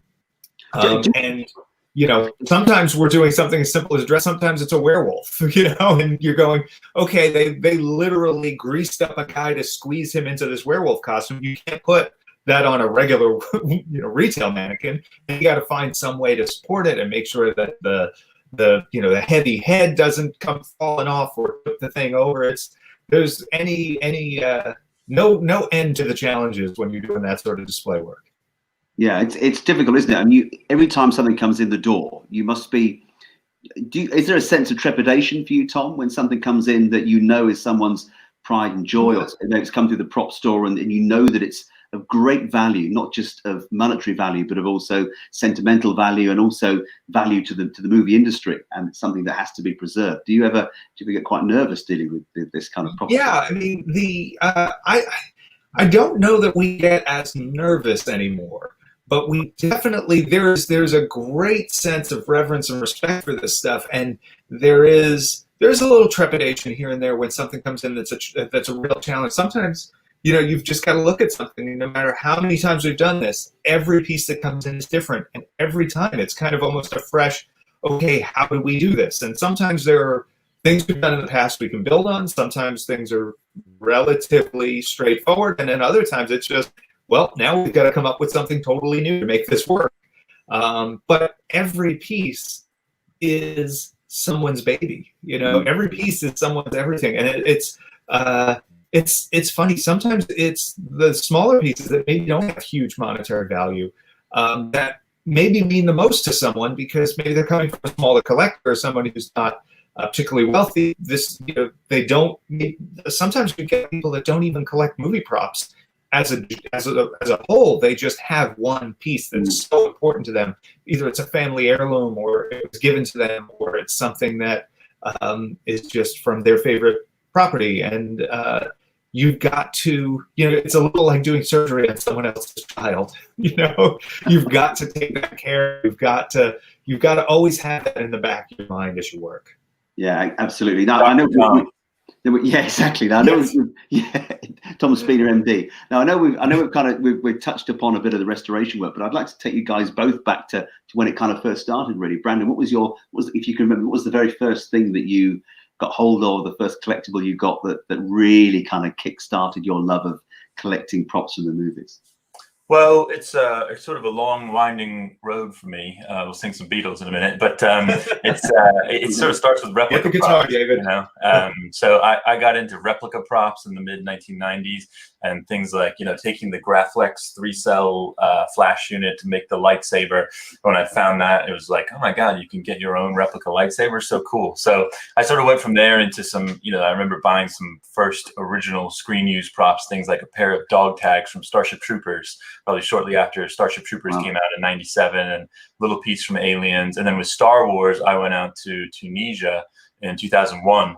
I found pieces from Star Wars there, like the crate dragon bones that you guys have probably seen that various travelers to Tunisia have found, and things from Raiders. And that kind of set me off on the Star Wars bug. So, it was a gradual thing, as I think it is for most collectors, right? It's always a journey. You sort of you start in one direction, and then over time you get a new idea about what really gets you excited, or what you want your collection to be, or a theme that you're trying to build around, right? Tom Spina has a very one-lane, single-focus theme of Star Wars Cantina, and if it's not in that 8-minute sequence, he doesn't want anything to do with it.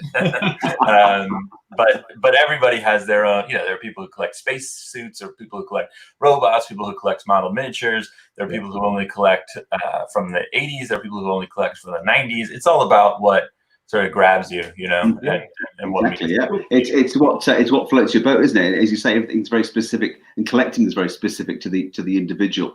So when did you make that transition then, Brandon, from it being a hobby and to being a hobby and a profession and a career?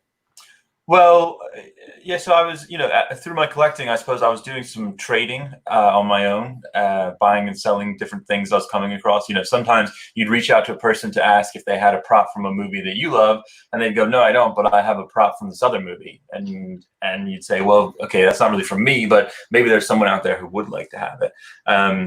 And so through that process, I met Stephen Lane at PropStore. I think the first time I went to the PropStore of in London was 2004. And then we had been chatting on and off for a few years. Stephen always really wanted to have a presence in the US. So he wanted to have boots on the ground in America, because obviously this is where the studios are here in Los Angeles. And he would sometimes get a call from a studio saying, look, we've got a couple of shipping containers worth of props and costumes from a film. We need to do something with them, but they have to be out by next Wednesday. When can you be here? And that's tough when you're when you're in the UK. So, I think he always had it in mind, and we just sort of hatched this plan that we would start a U.S. office of PropStore, and that was in 2007. And we started; it was just myself in a very small office, and it's grown since then. And today we do a lot of work with the studios and production companies directly. We do numerous auctions per year, live auctions and online only auctions in a couple of different categories, not just film props and costumes, but we also touch on vintage toys and comic book artwork and posters. So some related fields like that. And yeah, that's the journey we're on. We'll see where it takes us next. And you're busy at the moment. I know you're getting a sale ready. Is that right at the moment? Yeah, we've got a big live auction coming up later this summer in Los Angeles that we're excited about. So we literally just wrapped our catalog for that this week. A couple of all-nighters involved with finishing that, and crossing all the T's, dot the I's, do the proofreading, and now we feel it's something to be proud of, and it can go to print. Yeah, and I tell you what, they're works of art in themselves. Your catalogue. So I take my hat off to you on that. They're incredible, and I know, having interviewed Stephen in the past, I remember when he told me how he kind of went from sort of collecting toys and then moving on to the props. and kind of transitioning into that side of things. But also back then, back when he started, of course, it was people's junk. It wasn't people's treasure. It was stuff that was being chucked out. It was stuff that ended up in skips, and it literally, the studios weren't interested anymore. Whereas now they know there's value there. They know that how much they're worth. Obviously, they built the things. What about you, Tom? How did your journey start with collecting? It's really similar to Brandon's. It's funny. I mean, a lot of folks, I think it's because of just the timing of it. The internet hit in, kind of mid 90s, the late 90s there. You had the birth of the replica prop forum and all of that stuff that someone had something to do with.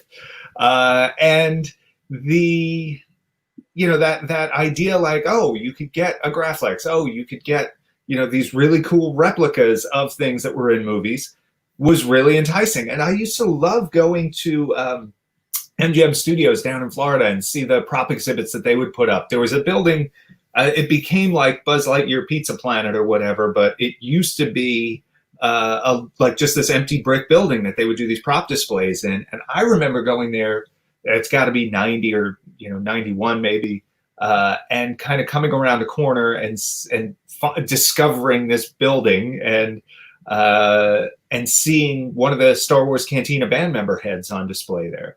And, I had been obsessed with all of those aliens from that bar and was obsessed with remaking them for myself just as a monster maker.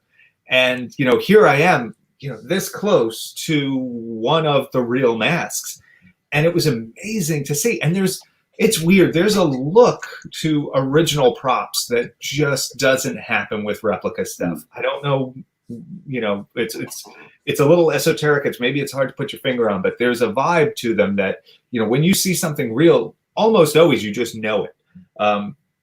But so that was a real spark. And then I kept going with the replica stuff. And then sometime around, late 90s, started, connected with Stephen, everybody's gateway drug, Stephen Lane, and picked up like a Temple of Doom banquet beetle or something like that. And just kind of started to go like, these replicas are great, but this was in the movie. Yeah. Like that's pretty cool. And suddenly the internet connected so many of us in a way that you could access that stuff a little more. It always seemed just out of reach. It always seemed, you'd never get some. I'm not a studio. I'm not a theme park. Where am I going to get an original prop? And then just being inspired by all the other folks out there hunting stuff down. Even, Brandon, the Indiana Jones of prop collecting back then, traveling the world and digging stuff out of the sand. True Dr. Jones form, yeah. It gave us all hope. It gave us all something to shoot for. And we all kind of, there's a great group of us that all started collecting around that same time and transitioned from replica stuff to real stuff. And, replicas are still fun. I still have a handful of things that, I'm never going to afford or get a real original Star Trek phaser, but they make really good replica ones that shoot and make zappy noises, and it's fun.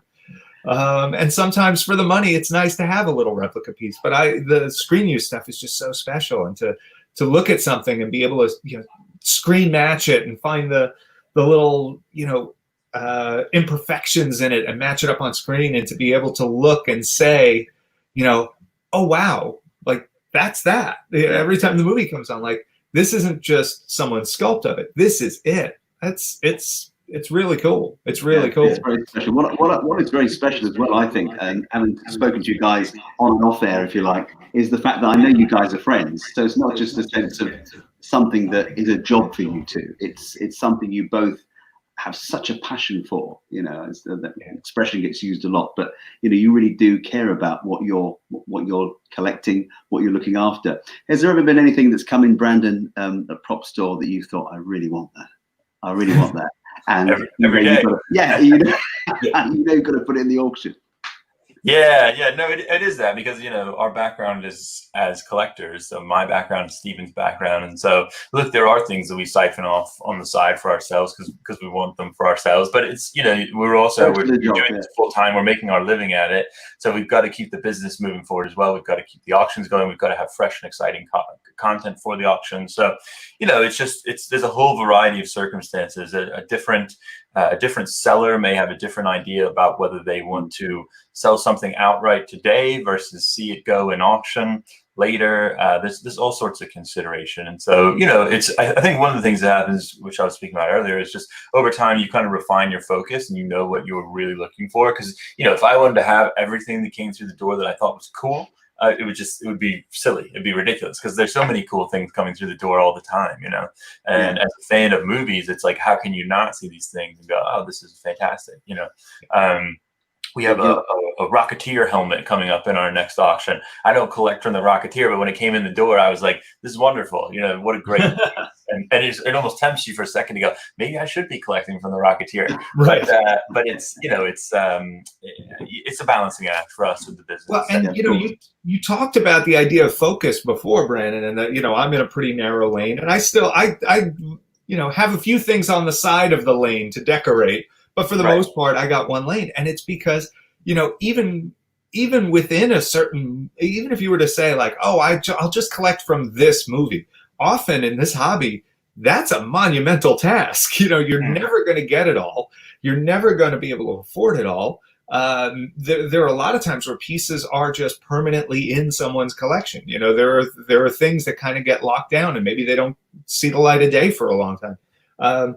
So, you know, and I think one of the really exciting things, just to jump in for a second, one of the really exciting things about this field, as opposed to other types of related collecting fields, like if you're a poster collector and you say, I collect Star Wars posters, the knowledge today of what exists in all Star Wars posters is pretty similar to what the knowledge was 10 years ago. There's not a lot of new discoveries coming out where it's like, hey, we found out there was a style F for The Empire Strikes Back. That doesn't happen. It's like, we know what the posters were from The Empire Strikes Back. So you can pretty much, you know, pick up the poster reference books or look them up online, and then you understand what you're going after. But in this field, with the original props and costumes, it's so open-ended as to what exists, what's out there in private hands, what could still exist with another collector or someone who worked on the film. And that's what, you know, I think that's what has made the journey so fun over the past 15 years or so is just, you know, every year there's new content coming up, and every year something comes out of a cupboard somewhere that no one's ever seen or heard of before,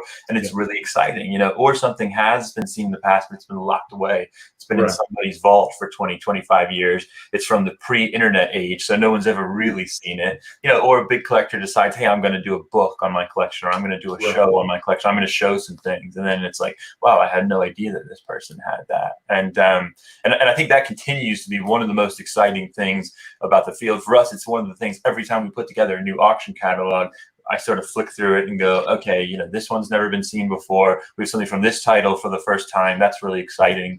You know, a good example would be like, in the next auction, we have Bruce Dern's jumpsuit from Silent Running, right? The blue suit with the patches all over it that he wears from the whole film. We've never had anything from Silent Running, and now this is kind of like the best thing that you could hope to get from that movie. So it's this discovery process that makes it all so fun, and as a collector, so exciting, because it's like, what am I looking for? I don't even know yet. You know, I'm exactly. What comes up, you know. But it's one of my favorite things, and I'll just real favorite stories about things you never knew were going to show up was when they found that when they started helping Stuart Freeborn find homes for all that stuff, that he had a horse head that was from the movie Top Secret. It was a puppet horse head that did the singing when it was like, you know, he's just a little horse and the horse is singing and coughing.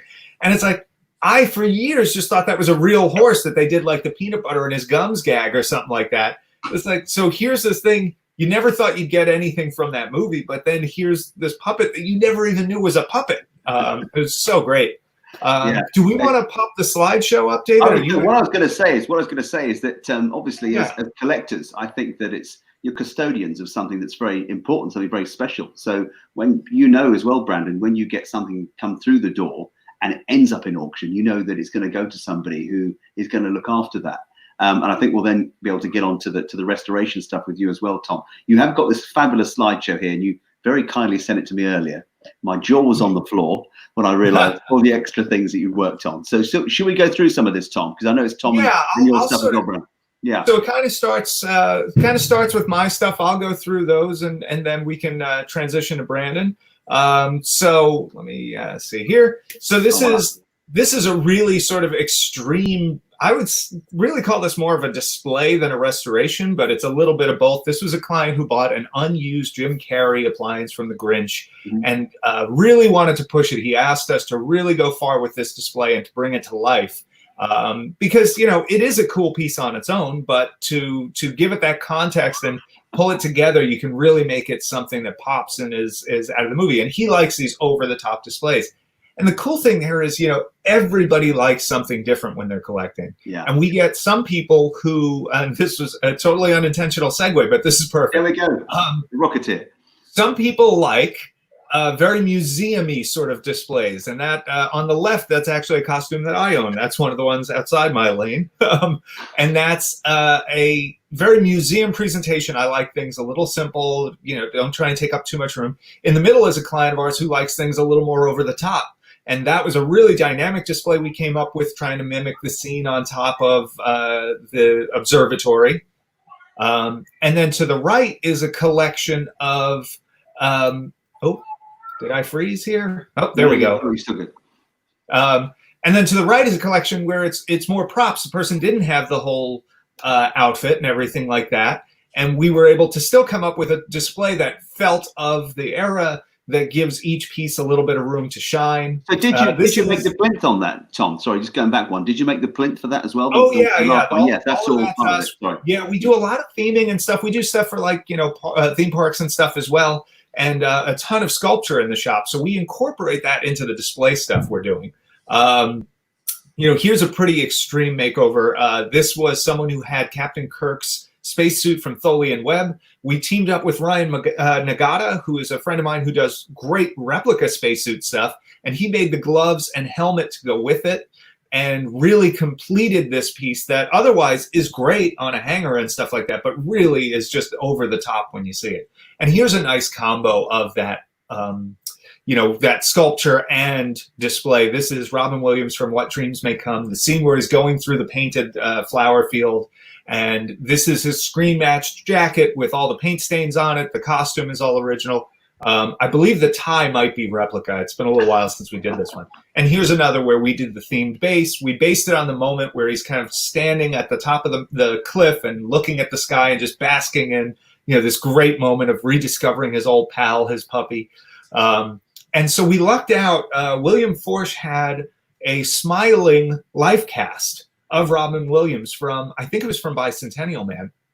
And I generally prefer to sculpt heads rather than use life casts. They almost never interpret well as an actual bust. And in this case, we took that life cast, we made a clay pour of it, and we were able to add the hair, add the ears, adjust some of the details, and really tighten it up. And that's interesting you say that, Tom. I would have said it was the completely opposite. Not being an artist myself or a sculptor. Oh yeah. I'd have thought, you know, you could have taken a cast and it'd be much easier. So why is that more? Why is that so more rewarding? What tends to happen is, yeah, when people get their life cast done, you know, they've got this heavy material pushing on their face, and they're usually in an awkward position, and usually it just looks dead, and it looks very like, you know, sort of pulled and stressed.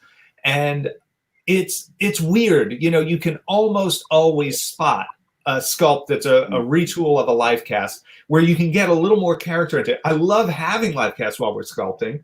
And it's great as bone reference. And sometimes it's nice to clay pour one and just ignore the fact that it's a life cast and be a little irreverent with it and just make a character sculpt on it, but use it as a volume, for, you know, lack of a better word.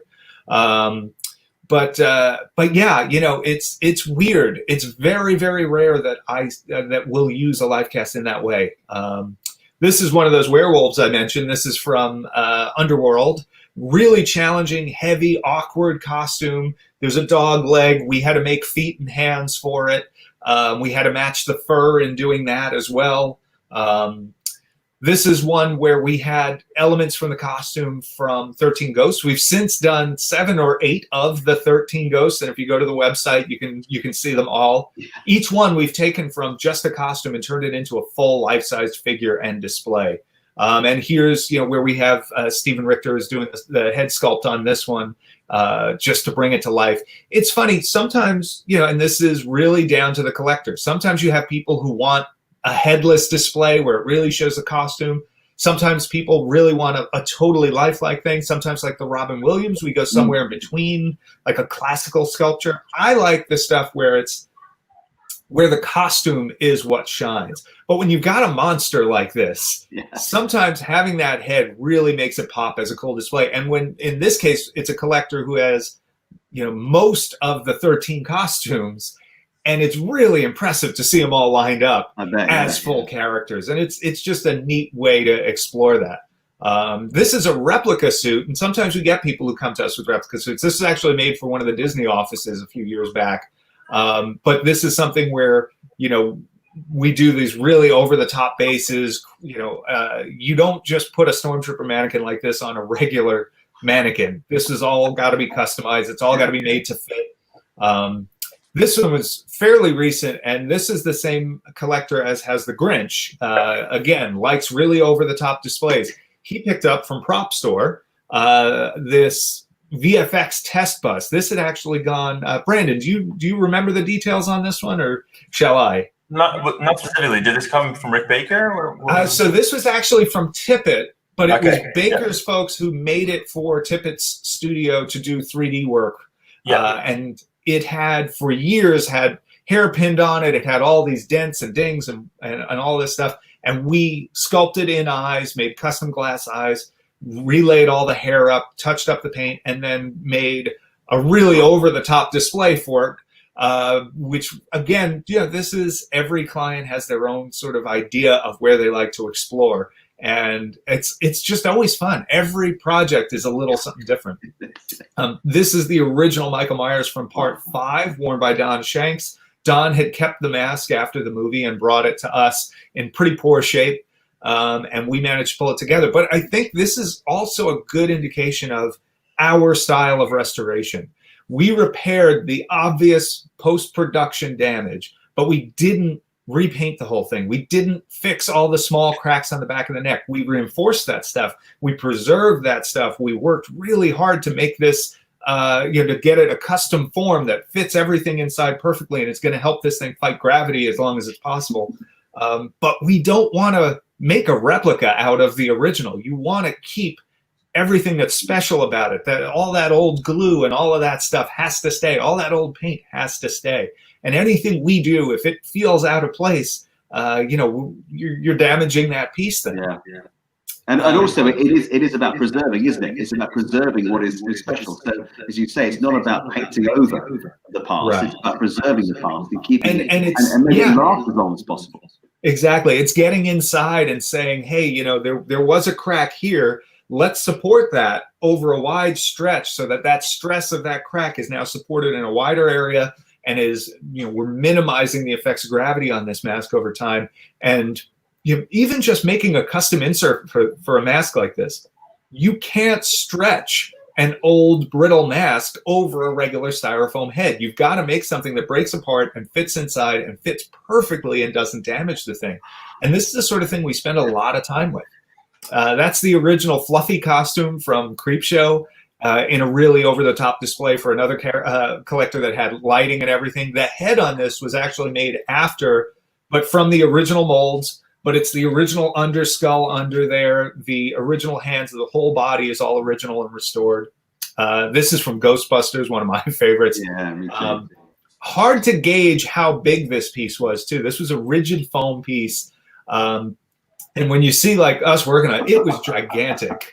And this is also a common scene in the shop. We have quite a lot of square footage, especially now.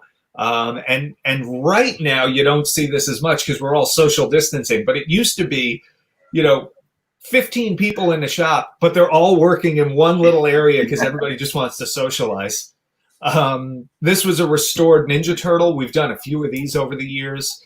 And this was a full suit, which was just amazing. The only thing that was missing at the time were the elbow pads and knee pads. And the collector has since gotten the original elbow pads and knee pads on it, which to me is just outstanding. And here's another Grinch piece, one of those displays. And just to confirm, do we go till 1:15? Yeah, we've got 20 minutes left. Yeah. Excellent. All right. I didn't know if I'm like, do I have to rush through so Brandon has? No, you're fine. You've got plenty of time. Brandon, so this is a different collector than that last Grinch one, but this was someone who had a whole bunch of parts and said, you know, I've got these 2 screen-used legs and everything else is unfinished parts. And these were from Brandon's auction. Do you want to talk about that Baker auction a little bit, Brandon? Because that was nuts. Yeah, I mean, that was one of the biggest, single volumes of material that's come in from one source. You know, when Rick Baker sold his building that he had been in for many years and basically decided that he was going to retire, he had this massive studio in the basement there. It was just absolutely filled with parts and pieces of every project he'd ever worked on, really. You know, even though they weren't all done out of that building, he'd moved several times over his career. Things had transferred from building to building. And so, you know, we took so many things out of there and put together multiple auctions with them. Great stuff, you know, going back to early films like An American Werewolf in London, and then loads of material for more recent things like The Grinch, Planet of the Apes, the Men in Black series, you know, film use pieces, extra castings, things like what you're seeing here. Just an amazing amount of stuff. I mean, you know, he produced just so much volume, so much content over his career, because people don't realize, you know, when Rick Baker creates a character, like let's say this Baby Grinch, there isn't just one Baby Grinch. There's many. You know, there's this one for this type of shot and this one for this type of shot. There's a backup. There might be a cable puppet and a servo puppet and an insert Extra head only. castings, I mean, there's so much. The volume there was pretty incredible, and in fact, we still have some of it 7 years later. So, yeah, amazing collection and just amazing quality of work too. You know, some really beautiful stuff in that collection. And I feel like you guys at PropStore, every once in a while you move a couch cushion and you're like, oh, there's a gremlin, you know. Yeah. Or at least a gremlin finger. They turn out. Oh, yeah. I just heard from Nick. We've actually got until 1:30, so I apologise. Okay. We've got much longer, so we can slow down. Right. So, like I was. So, yeah. We can repeat them. We could go to the beginning again. This is one of those examples, though, where you had, you know, these great extra pieces. And that's one of the cool things from that Baker auction was just how many spare parts there were in there.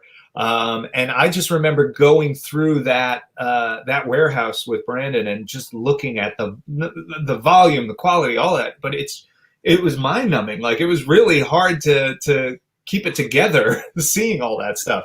But so for folks that would get this, you know, these are things that really would have been thrown away. So we had a collector who had picked up enough parts to make 2 full babies, and we made him 2 babies out of them. And, you know, if you finish them right, we try to put a lot of care into it. We try to make them look as good as, at least as close as we could get it to Rick's, you know, and make him proud. And this was, you know, you talk about trepidation. So this was a project for Bob Burns, Bob and Kathy Burns, 2 of my just the dearest people you'd ever know. And if you're an effects guy that's come into their orbit, you know how quickly they pull people in and take them under their wing and just really support this type of industry and the type of work we do. And, you know, anytime I've had a chance to help out old Bob, we've jumped at it and gone. In this case, it was, you know, Bob gave me a call and said, help, Oscar's face is on the floor. And I said, who's Oscar? You know? And he's like, oh, that's what I call the wolf from American Werewolf, because Rick won the Oscar for that. Help. I was like, what? You know? So, you know, what had happened was this is an old foam latex piece that over time, whether from, you know, folks interacting with it or just age and all this other stuff, it started to really fall apart. And, you know, that was a time where I was really nervous. This is like 2009, maybe 2008, restoring for a few years and really had very quickly made a name for the company doing that sort of work and done a ton of work in a short period of time. And I knew I could fix it, but it's, you know, this is history. Like this is and Rick is like idol of idols at that point too. I hadn't met him yet. I didn't know him. I knew he was very particular about work and stuff like that. And I just, did not want to be the guy that ruined the werewolf from American Werewolf. And I just remember working on it, and it was at Bob's basement, which I had been a few times, and to be there for, a week and hanging out with Bob and hearing all his stories, that alone was worth the price of admission, so to speak. And I just very clearly remember working on this, and, Bob coming and saying, Rick said to throw this out. And I said, what? And Bob tells a lot of stories, and he's a funny old guy. And, I thought for sure he's just making this up, whatever. And then I'm like, oh, okay, thanks, Bob, and go back to work. And then out of nowhere, maybe a day later, Bob turns up behind me and goes, oh, he's looking so good. We'll show that Rick Baker. Who's he think he is? And I'm like, we'll show who, what now? And I like, if I wasn't nervous before, as soon as he said that, then it was just like, oh, okay, now the nerves are coming. Let's, steady, you can do this. And luckily, the work was done. The work came out good.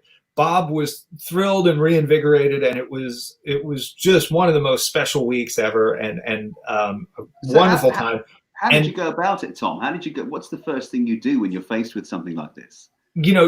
Carefully. In the case like it's like anything else. You figure out what parts are there and what parts are missing. You figure out how you can best preserve what's there and how you can support what's there. You piece together whatever you can, and then you very, very carefully and consciously fill in the gaps in the most invisible way possible. And in, the weirdest part of this was, he was missing a little bit of hair on some of the face and on one of the cheeks where we had to fill in. So, we went to the crotch of the wolf, between the sort of the thigh and hip kind of area where it was like pinched, and there was, so we carefully took a few hairs out of that to make sure we were keeping original hair on the piece. So it's like a hair transplant. The hair club for wolf. Yeah, of course. You're saying you damaged his crotch, is what you're saying. Yeah, exactly. Yeah. But he wouldn't have missed it. It did go well. It was an intense time, a really intense project. Rick and John did see it and loved it, and Rick sent me probably the nicest email I ever got in my life. Probably also the scariest email to open, because it just said "from Rick Baker" in the title, and I'm like, well, this is where I open it, and he says, "What did you do to my wolf's crotch?" But something you never thought you'd ever hear anybody say to you, Tom. Sure. Yeah, well, in this line of work, you never know. But yeah, no. Instead, it was a really nice note, and he thanked me for doing what he thought was impossible, which I never thought I'd hear. And he said he did tell Bob to throw it out, and he said thanks for proving me wrong. And that was about the nicest thing I could have heard. Yeah, fantastic. And also, how wonderful is that for you? What kind of validation for your work as well? I mean, yeah. I would the rest of your life and not get that, Yeah, I'd have been happy just for the chance to say hi to him someday, and to be able to impress him a little bit. That's more than I could ever ask him. Amazing to get to know him now and to be able to communicate and bounce ideas around and stuff. It's amazing. It's an incredible life we're all leaving. Leaving, so rewarding, yeah. Not leaving. No, please don't say that. Not anytime soon. You can't leave. You're too good. Okay, so what have we got going on here then? So these are from the PropStore auction, actually, with the Rick Baker stuff. And that's Maria from our studio. That's Gordon Tarpley, who's amazing and does stuff with us all the time. And these are just some of the pieces that we had restored or preserved for the auction. Pat's working on a Grinch baby there. That's one of the Harry heads, which was just incredible. That's Michelle and Casey, who worked on all kinds of pieces for that. And it just absolutely stunning project to be able to work on. It was, just very thankful to Brandon and Stephen for bringing us on to work on that with them and help preserve all this material. And honestly, just to spend a week going through all those shelves was worth it. Oh my word! Yeah, what a treat. Oh, here we go. Talking treat. Yeah, so this is another one for Bob. This is the original Muff Tack. What's funny, very funny story that Rick told me actually on the back of Muff Tack. If you look, there's this sort of beigey brown latex all over everything and on the inside. And so we were tasked with cleaning this thing up and trying to get it all fixed up. And I dropped an email to Rick. I said, "Do you know what this is on the back of them?" And he says, "Oh, I know exactly what that is." He said they were shooting an Entertainment Tonight bit or something like that, one of those type shows at his studio. And Muff Tack was on top of the spray booth and propped up. They set him there just so they'd have fun stuff in the background while they did the interview. And after everybody left, he went to take Muff Tack down, but it turned out Muff Tack was on a 5-gallon bucket of latex with a loose lid. And he said he dumped the latex all over Muff Tack and his legs, and he was wearing shorts. And if anybody's ever gotten latex on hairy legs, that's basically now you're waxing your legs after this. There's no coming back from that. Do it fast, do it quick. Exactly. So we did manage to remove most of it from Muff Tack. We also shampooed Muff Tack. We're the only people in the world who could say we've shampooed a Star Wars alien, maybe. I don't know. That's amazing. It was a good team on this, and just an amazing piece to preserve. We preserve this thing inside and out. There's a fully custom archival insert in him that's made out of stacked discs of ethafoam that we cut to size so they could all be put in without damaging it. And really a pretty big transformation. And this was another project that just blew my mind that we got to do. I got my start with the Muppets many years ago at Sesame Street as an intern. And Jim Henson was just another massive inspiration. And so to be asked by the Henson Archives and the folks at the Museum of the Moving Image to help them preserve Jim's work for their traveling exhibit and their permanent exhibit in New York was just amazing. So that's the original Augur from Dark Crystal, one of the Mystics, massive puppet of the Mystic. Also, there was in the crate with the Mystic were broken pieces of glass, and when we pulled them out, it was actually part of a matte painting, which it's just you just never know what you're going to find. No, what could be in those boxes? Yeah, and again, how amazing for you having started out as an intern, and then to be working with this property, knowing it's so well loved, and also how it's come back again, isn't it? It's weird how things come around. It's like I grew up on the Star Wars Cantina, and then. Is it? I don't know if it's this kind of fate or kismet or whatever, or just that you push yourself in a direction hard enough and eventually things come around. I was obsessed with the Star Wars Cantina and making those monsters, and then 2012 comes around and they're doing a Super Bowl spot and they need a shop to make all the Cantina monsters, and they hire us. And there we are making all these monsters. And then, since then, I think we've done that a bunch of times. Heck, Brandon was in one of those costumes for one of those videos with Billy. I didn't know that. No, there's my sole credit on IMDb. Yeah. That's it. Yeah. This is actually Jim Henson's Skeksis. This was the ritual master who Jim puppeteered. And so just to have this in our studio for some time, unbelievable. You walk past and you go, why is this here? Is this here? Is this supposed to be here? Do they know? Are they going to come and take this away? You just feel like any moment now, somebody's going to realize that, no, we need that back.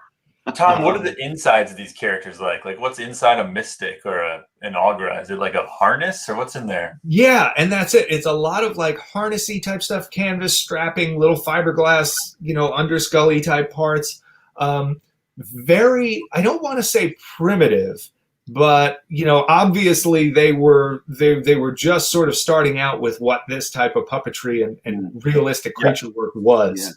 Maybe I remember chatting with Dave Barclay, who worked on Empire Strikes Back and then Dark Crystal and Return of the Jedi, and he said that Dark Crystal, he said the knowledge of creature animatronics, it was like here when they started, and then it wound up miles ahead as a result of doing Dark Crystal. And he said, things like Return of the Jedi sort of saw the benefit of that. Obviously, a lot of the Jedi creatures were done in the U.S. by Phil Tippett, but he just said that the knowledge and the technology that was developed in that period, at least in the UK, was substantial on that. Yeah, I believe it. No, they invented the industry, really, you know, at that point. And I suppose as well, with that kind of technology at the time, it was all rudimentary because they just had to make it work. You know, it just had to be functional. But of course, the functionality became so much greater, as you said, Brandon. You know, it started off here and keeps getting more and more. And the benefits of that are felt by movies like Return of the Jedi because it was happening in Dark Crystal. I want to know what they smell like because it looks like they might be a bit musty. No, you don't. No. Okay. Brandon, we'll leave that there. Brandon knows the smell of old foam latex. I kind of like it. I think they should like it means something good is working on it as a scent that you can order at least for the holidays. Old foam latex. That'd be a great idea. Yeah, we should get like a balsam cedar and old foam latex. Like some kind of cologne. Oh my god. I feel like that should be, that's got to be a TSD shop item, you know, like the holiday gift. You've got to get that. You got to get that now, mate. You know, you got to jump on that for the holiday season. Like the type of stuff they use at Disneyland, where they're trying to put a scent into the attraction. Yeah. It's like a very unique thing. Yeah, that's great. You could tell that. There'll be people who will buy that. Return of the Jedi. So this is shortly after the Henson Project. You know, it's funny. I think Brandon encounters this a lot too. You have something like that Stuart Freeborn collection that comes up, and you think, well, there's no way we're ever going to have anything like this ever again. And then you have a Phil Tippett auction, and then you have a Rick Baker auction that, you know, blows all that out of the water. You know, we did this huge project for the Henson people with all of those pieces. And I mean, only a few were shown here, but we did just tons of stuff there. And then this work with the Lucasfilm Archives comes along, and it was something we had been talking about for a long time, but it literally was like, oh, okay, we just wrapped the Henson thing. This was a real high. Not going to have a big project like that anytime soon that's just that amazing. And then it's like, ring, ring, hey, this is the Lucasfilm Archives. Can we send you some stuff? And it's like, oh, okay. And we did a whole bunch of pieces for them. Unfortunately, this is the only one I can share, but anyone who had been to the Lucasfilm Archives over the last 20 years has kind of seen where Max Rebo had gone over the years. And this is probably one of the most challenging things we ever restored. And I'm just thrilled with what the team did with it. And I try to always say to the team, they make me look so good. You know, I definitely train them all. I did a lot of the techniques are mine, but there's such a strong group, and there's a lot more of them than are just in this picture now, and they're all really hard workers, and I'm just very lucky to have them. Excellent. I'm going to hand off to Brandon. Brandon, just nod or tell me change slide or whatever anytime, and I'll.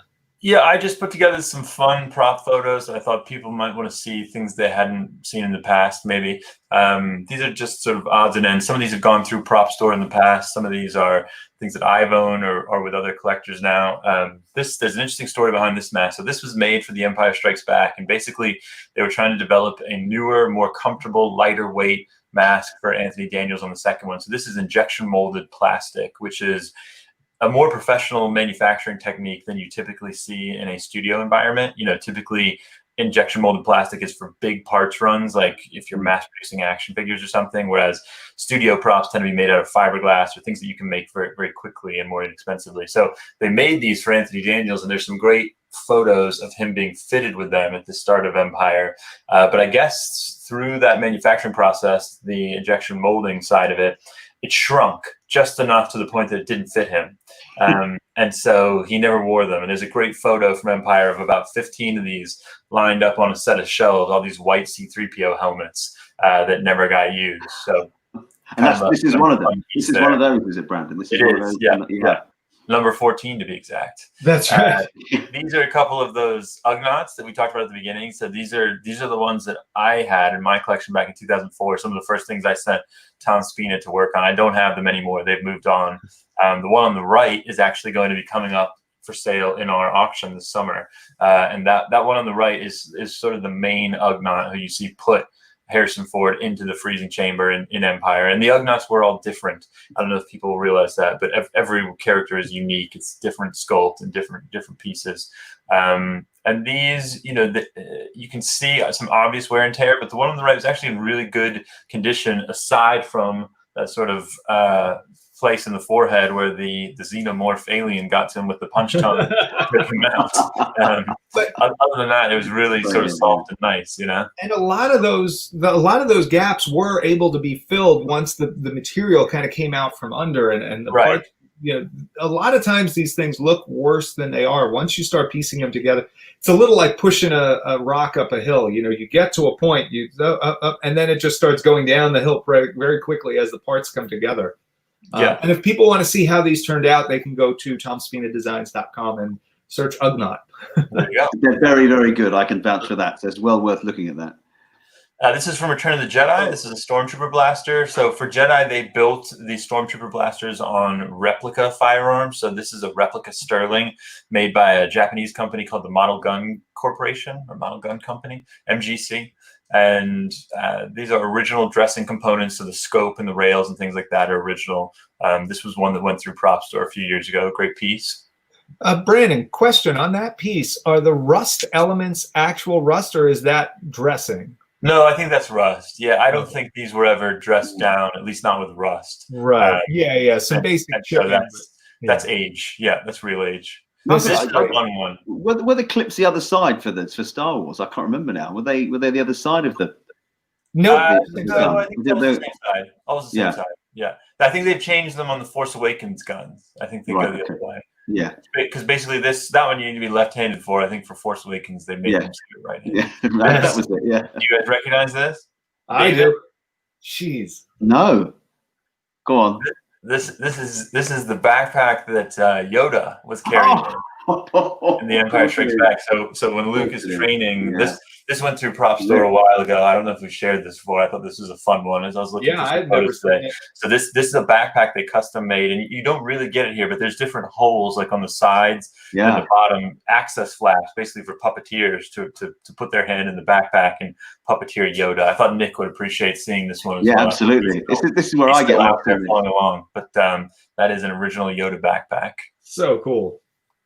This we sold in our 2019 Entertainment Memorabilia Live auction. So we sold this last year. This is a screen match Stormtrooper helmet from the first film, all complete, unrestored, original paint, all original, eye lenses, rubber trim, microphone tips by the chin, the strap underneath the padding, 100% original. And you can see it's still got the gray frown on the mouth. So can I just say, I saw that. Black. Yeah, I actually saw that. And this is actually the exact trooper here that it is on film, which we were able to pin down, which is a lot of fun. You can see some of the unique flaws in the paint. Drips.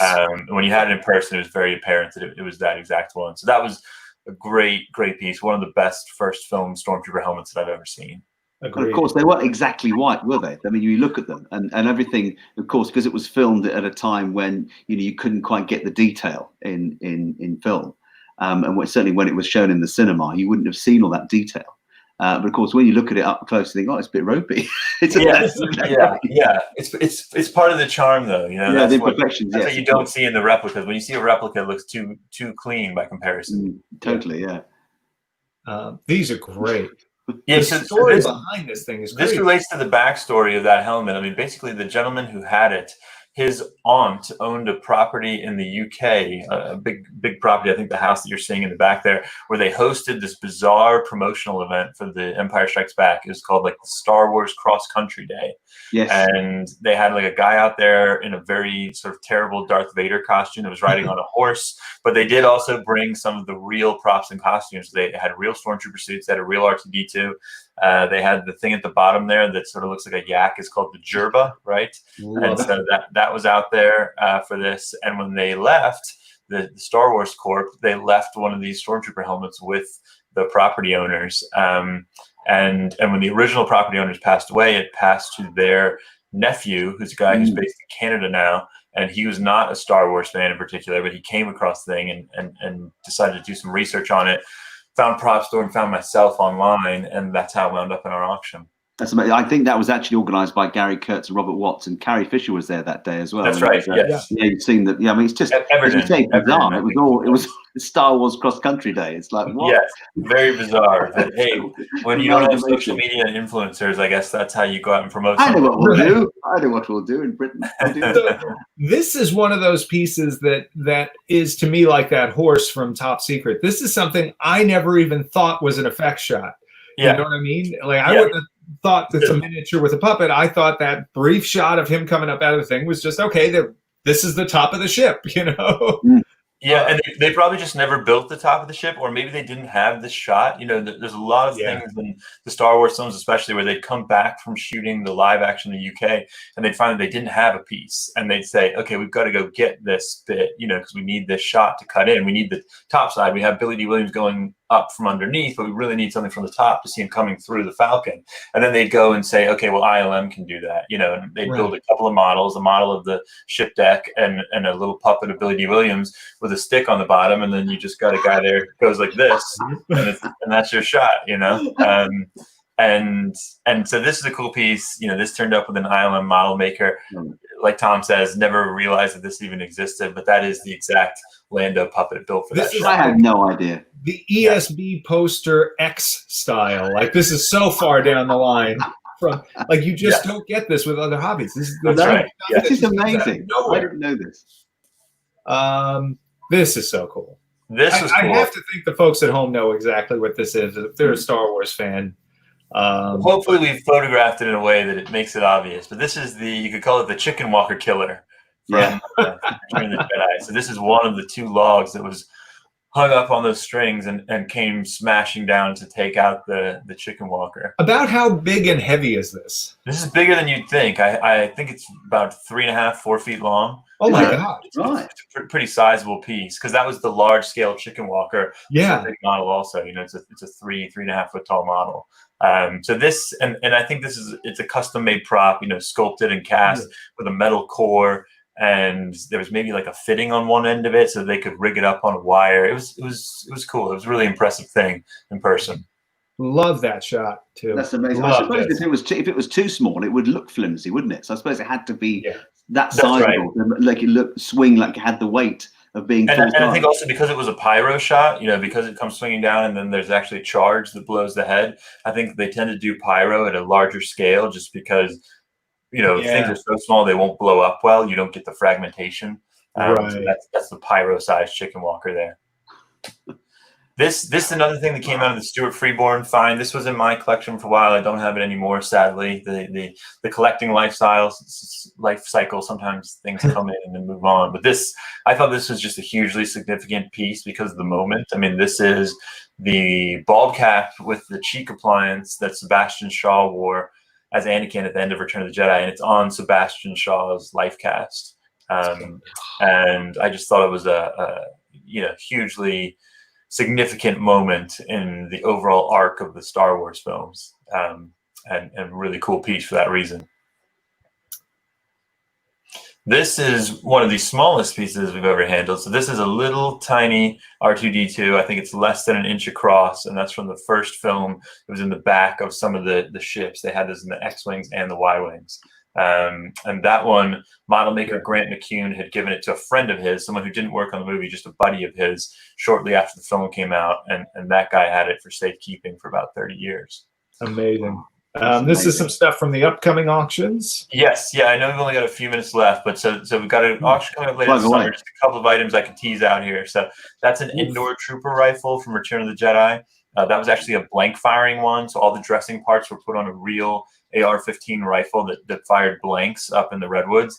The main rifle of it, which is the lower receiver, the part just around the handle there, is not original because obviously it's not a firearm. We're not selling it as a firearm, but the rest of it is all original to Return of the Jedi. So that's a cool one.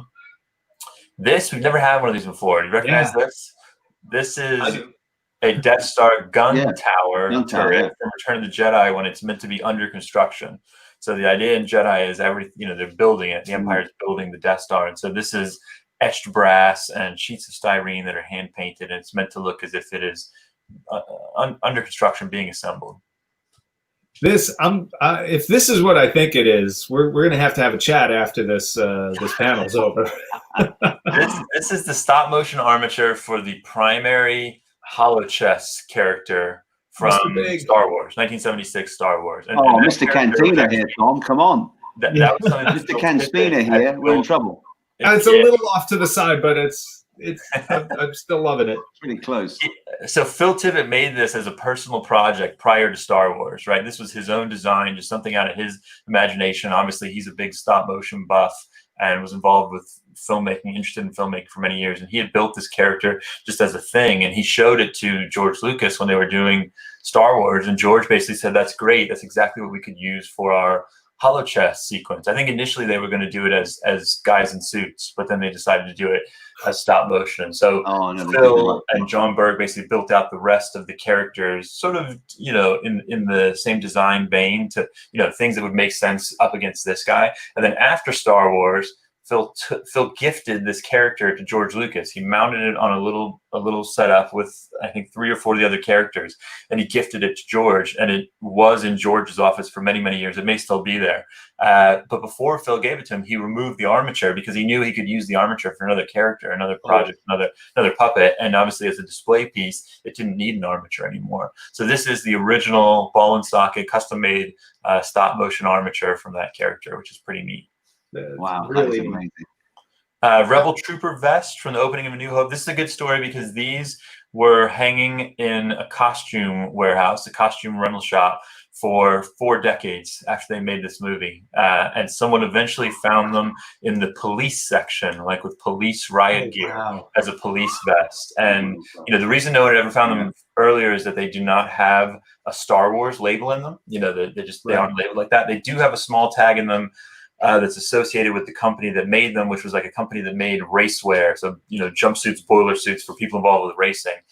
Same company that made the X-Wing pilot suits and different things like that. They made these vests, and a few of them turned up in the costume rental shop, which was pretty cool. Amazing. How were they discovered then? Because if they'd stayed there the whole time, was it somebody just very savvy who was a Star Wars fan? I believe there was someone in there who had been involved with the production of the film who pointed it out and said, I think these are from Star Wars. They called us and said, can you take a look at this? And there's actually very, very poor reference to these because they read very dark on film, and there's no great photos of those Rebel Trooper vests. So there wasn't much. But going back to John Marlowe's sketchbooks, we talked about John Marlowe on a prior event, his sketchbook showed them detailed exactly like this, with the 3 big pockets on one side, the smaller flat pockets on the other side. And then when we pinned down the tag to the manufacturer, it was obvious that that's what it was. Such a cool design once you've finally seen it too. All asymmetrical, lots going on. It's not just a black vest, which you kind of always thought it was. Also very big, like compared to the vest that Harrison Ford wears, which is cut really slim. When you go watch the film, these are sort of like big baggy vests. Yeah. I mean, it's incredible, isn't it? Because it does actually look very much like a police outfit. Yeah, like it's to the layperson, you wouldn't know. Sense for the use of it. This is amazing. Yeah, so this I thought was wonderful. This is not a prop, but it's just a little piece of Star Wars history here. This is a postcard that was sent from Tunisia in March of 1976 by Marcia Lucas back to the Star Wars home offices in San Anselmo. And so this that's Marcia Lucas's handwriting that you're looking at there. And, if you read the card, it says things like, it's in the force of others now, which the force of others is what the Force was called at that point in the screenplay.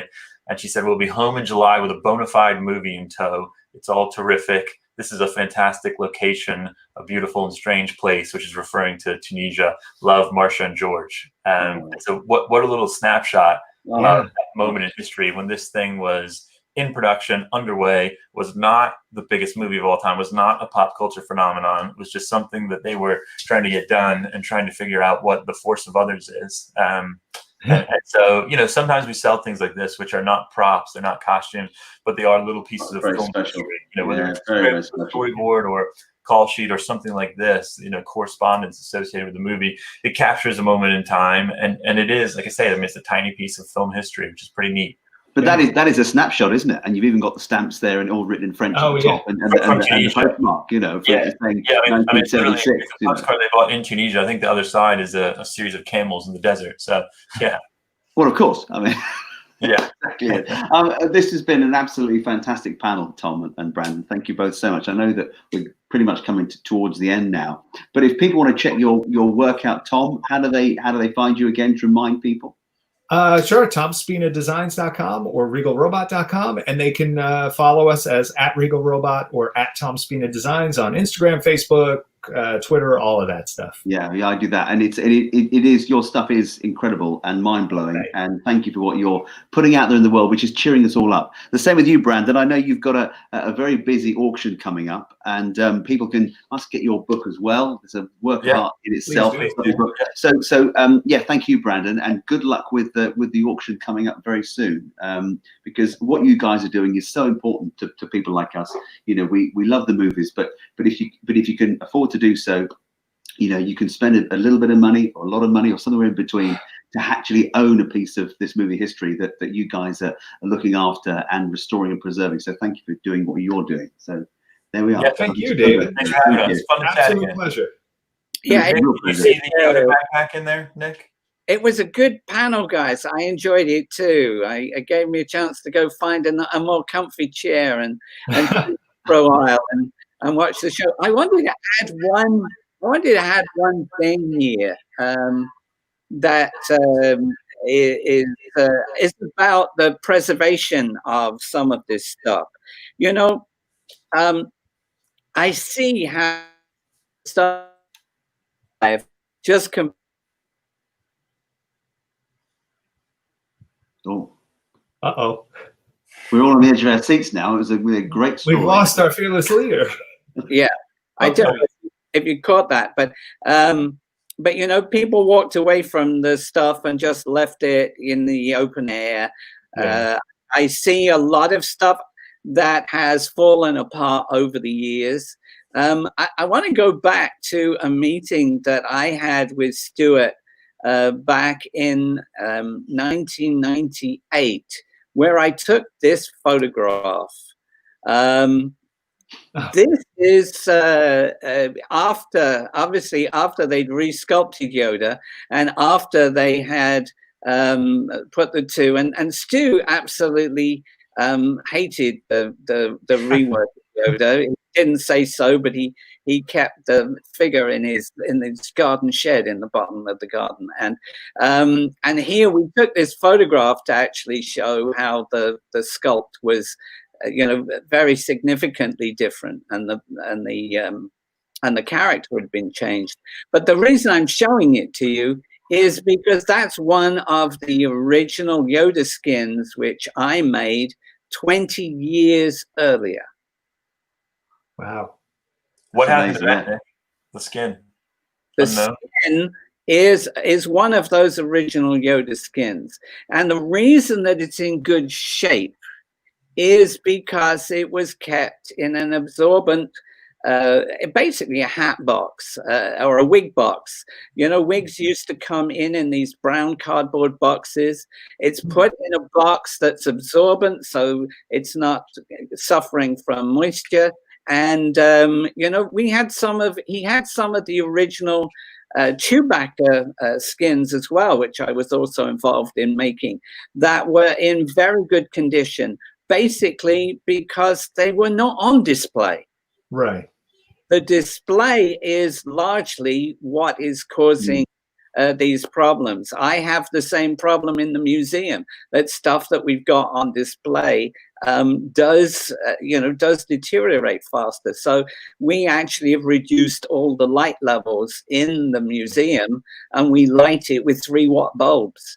And so display rooms really need to be designed as such, rather than taking a Yoda, sticking it in a corner, or anything else, sticking it Putting it by a window, or fall apart. Yeah. There's actually some tips for that. If people go to the frequently asked questions section of the Tom Spina design site, one of them is, how can I best preserve latex items? And there's notes about avoiding UV, about avoiding high heat or drastic changes in humidity and things like that. And it's, we just kind of, everybody puts their best effort in. And if you've got one of these pieces, you're a caretaker for it. And it's important to do the best you can. And But yeah, there's some tips there for anybody who needs it. And if anybody has anything specific to ask us about, shoot us an email through the studio and someone's happy to help. So guys, thank you so much for coming, and I'm gonna look forward to whatever it is that we drag you into next time. Thanks, Nick. Thanks, it's been fun. Thanks, David. Thank you, David. Great chatting Thank to you, Tom. everybody. Thank you, guys. Brandon, I'll talk to you later about that armature. So it's you and me again, David. What can I say?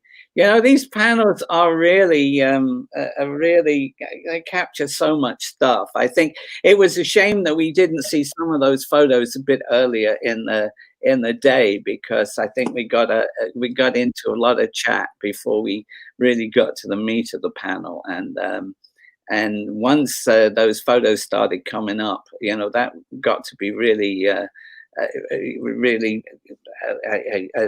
a shot in the arm for it all. So it's time for me to say goodbye to you again. And it's been a pleasure, Nick, as ever. And it was lovely to talk to Brandon and Tom. I mean, they really are great guys, huge talents. And as I said earlier, you know, they're preserving, you know, that movie history, which is what you know, your entire life has been about. So big thanks to them, and thanks to you. No, well, thank you. And I'm going to see you again soon, I am sure. We've talked about some other people joining these panels, and I'm hoping that maybe we'll put that in place for next month. Brilliant. Yeah, looking forward to it. Okay. Take care, my friend. Very best. Stay safe. Yeah, you too. So it's down to me again. Gosh, look at my hair. I guess I sat in the chair and relaxed a bit too much. So I'm going to be doing a panel here about my my old boss, Stu Freeborn, about the Freeborn family in many ways. It's a you know, this is something I think when often I'm talking about Stuart, or I'm talking about these movies, I talk about different people that were involved in doing different things. We can't ever downplay the contribution and the efforts that Stuart, you know, put into that. But, you know, so often when people are talking about Stuart, they all talk about Star Wars. They all talk about, you know, the innovation that came from that. And so often the rest of his career gets ignored. And so I want to try and give you a background, an understanding of where Stuart came from, how he, his personal struggle to make movie history, and the legacy that the Freeborns really added to the development of modern prosthetics and animatronics in England. You know, Stuart was a mainstream guy long before we ever got to Star Wars. You'll see that he was born on the 5th of September 1914. He died February 2013. He was literally 98 years old and had contributed to 7 decades of movie making. You know, as an amateur, he started out doing makeups and effects on himself. You know, he would have been, you know, in his late teens, early 20s when he was doing this, and he would take photographs of himself in these different characters. I guess, you know, this in its own way was an early form of cosplay to an amateur, you know, to dress up as characters, and he would have been influenced by horror characters from silent movies and various you know, various other things.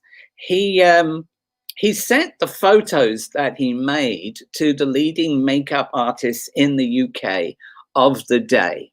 You know, I often talk about the difficulties of getting of moving forward in any of these things. And people who who seem like icons in the field, you forget that they started out just like everybody else, struggling to try and be noticed. Stuart had taken these photos, he sent them to the movie studios, and just like me, trying to get into movies all those years later, he didn't get an answer. No one bothered to respond to him,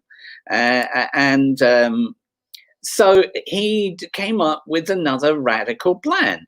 There were reports that started to show up in 1935 in the London Times magazine that said that Emperor Haile Selassie had been seen driving a car in Kent. And there were questions over exactly how a international dignitary could be in England without people knowing that he was there. And it was Stuart. You know, he'd made a fake nose and a beard, and he'd done a makeup, and he was driving around basically to draw attention to his work, to what it was he was doing. And he did draw attention. The police detained him for questioning. They wanted to know why he was impersonating a foreign dignitary, and that really looked like that was going to be, the end of the story. But he again didn't give up. He sent newspaper clippings and photos, not to the makeup department this time, but to Alexander Korda. Alexander Korda was a legendary filmmaker in the 30s who had control of Denham Film Studios. This is a photograph of those studios. These studios, I was there years later, and they were really not as developed as you see here. But in its day, it was a big deal, and so he got a message telling him to come to the studio. So he went to the studio and he was asked to reproduce one of the makeups that he had done. And so he sat down, he did the makeup on himself. When it was finished, someone came in and they led him down to the soundstage. The first time that he'd ever actually stepped onto a film studio floor. And it was for the making of the movie Rembrandt with Charles Laughton. And suddenly there he was in the height of these things. And this makeup that you see on Charles Laughton, which presumably was done by the head of the makeup department, is nothing like as extensive as the makeups that Stuart was doing. And he said to me, he realized that the reason that no one was replying to him was because his work was already better than the people who were actually doing the job. And whether that's true or not, I can't really say, but he would laugh when he told that story. And he went on to contribute to a lot of different movies in the day. This was the first movie where he did his own, where we had an on-screen makeup. It starred Annabella, a movie called Wings of the Morning. It was 1936. Yes, they did have stars that went by one name. Madonna didn't invent it. Annabella was a French actress that everybody knew just by that one name. He, for 10 years, he contributed to lots of different movies, largely not credited at all. And that's something that really stuck with him. And you'll understand more later on when I'm talking about it. But you have to realize that in those days, only the heads of department got credits on movies. And so He was doing movies, he was doing movies like The Thief of Baghdad, classic movie, Victoria the Great, where he was doing aging makeups and various other things without any credit at all. We're coming into the 40s now, and Stu and his wife Kay produced 3 children. The first, Roger, was born prematurely in a, during the Blitz, and it was something that that really riled Stu. He felt very angry about that situation. His second son, Raymond, was a very smart guy, became a very respected location manager and production manager, and started producing movies in the late 90s.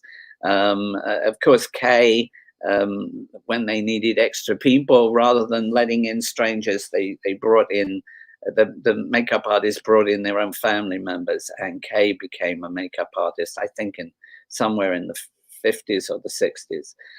Their third son, Graham, was my very close friend, and he was a very, very gifted makeup effects artist that I'm going to tell you a lot about towards the end of this presentation. And Graham's daughter, Michelle, also got into making movies, and I think worked with Weta in New Zealand last time I heard. So Stuart's first film credit was for Green for Danger. And now he was the head of department, but it wasn't really until 1948 that he suddenly rose to international notoriety with the David Lean version of Oliver Twist. And this really is at the heart of really where his reputation started to come from, because he was a makeup artist as well as a makeup effects artist. I think you can see from this photograph that this makeup, which is on Alec Guinness, really doesn't look like Alec Guinness at all. It's progressed from the photos that he did on himself as an amateur. It's a very believable, particularly when properly lit, a very believable makeup. And you can see where it progresses literally from a young Alec Guinness, this huge nose that he put on the character, which Stuart told me wasn't something that he wanted to do, but the studio had wanted almost a cartoon character. Lots of loose hair, loose laid hair, so that would be applied one hair at a time. The eyebrows, the change to the hairline. You can see the publicity shot of Stuart looking very un-Stuart-like on the right there.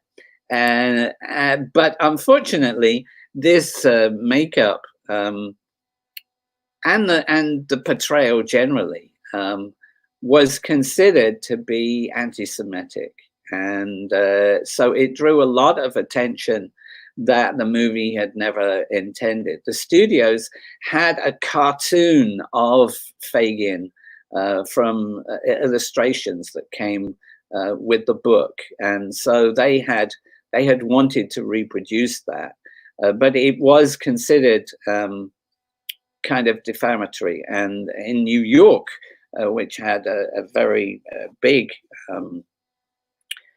Jewish congregation there, it was denounced, and the film wasn't even screened there for 2 years. Remember that this is a time when Stu was not working with foam latex. There were no silicone transfers. It was before all the modern prosthetics that we talk about. These are sculpted pieces made in slush latex. So they would be hollow, and they would be, you know, applied. The eye bags, the various parts would be done in the most primitive form. And it's a real testament to his prowess as a character makeup artist. He went on to do a number of other films, often doing 3 or 4 films a year, like Disney's story of Robin Hood and The Dam Busters. The Dam Busters was a movie I kind of grew up on, about you know, about the efforts to blow up a dam during the war. In 1954, there was this movie called His Majesty O'Keefe, and it was made in England, but it starred Burt Lancaster. Burt Lancaster was a huge star by that time, and he came to England thinking that he was going to be working with a bunch of second-rate technicians. And so he presented Stuart with a whole series of drawings that had been done by Bud Westmore. The Westmores were a real family of makeup artists in Hollywood, and proudly pronounced to Stuart, well, this is how we do it in Hollywood. Well, Stuart was a very feisty little guy. I mean, he was short, but he was like a little bulldog, and he wasn't going to take that from anyone. And so he pulled out his own drawings and said, yeah, well, this is how we're going to do it in England. And he ended up being very good friends with Burt, and impressed him with his own talent.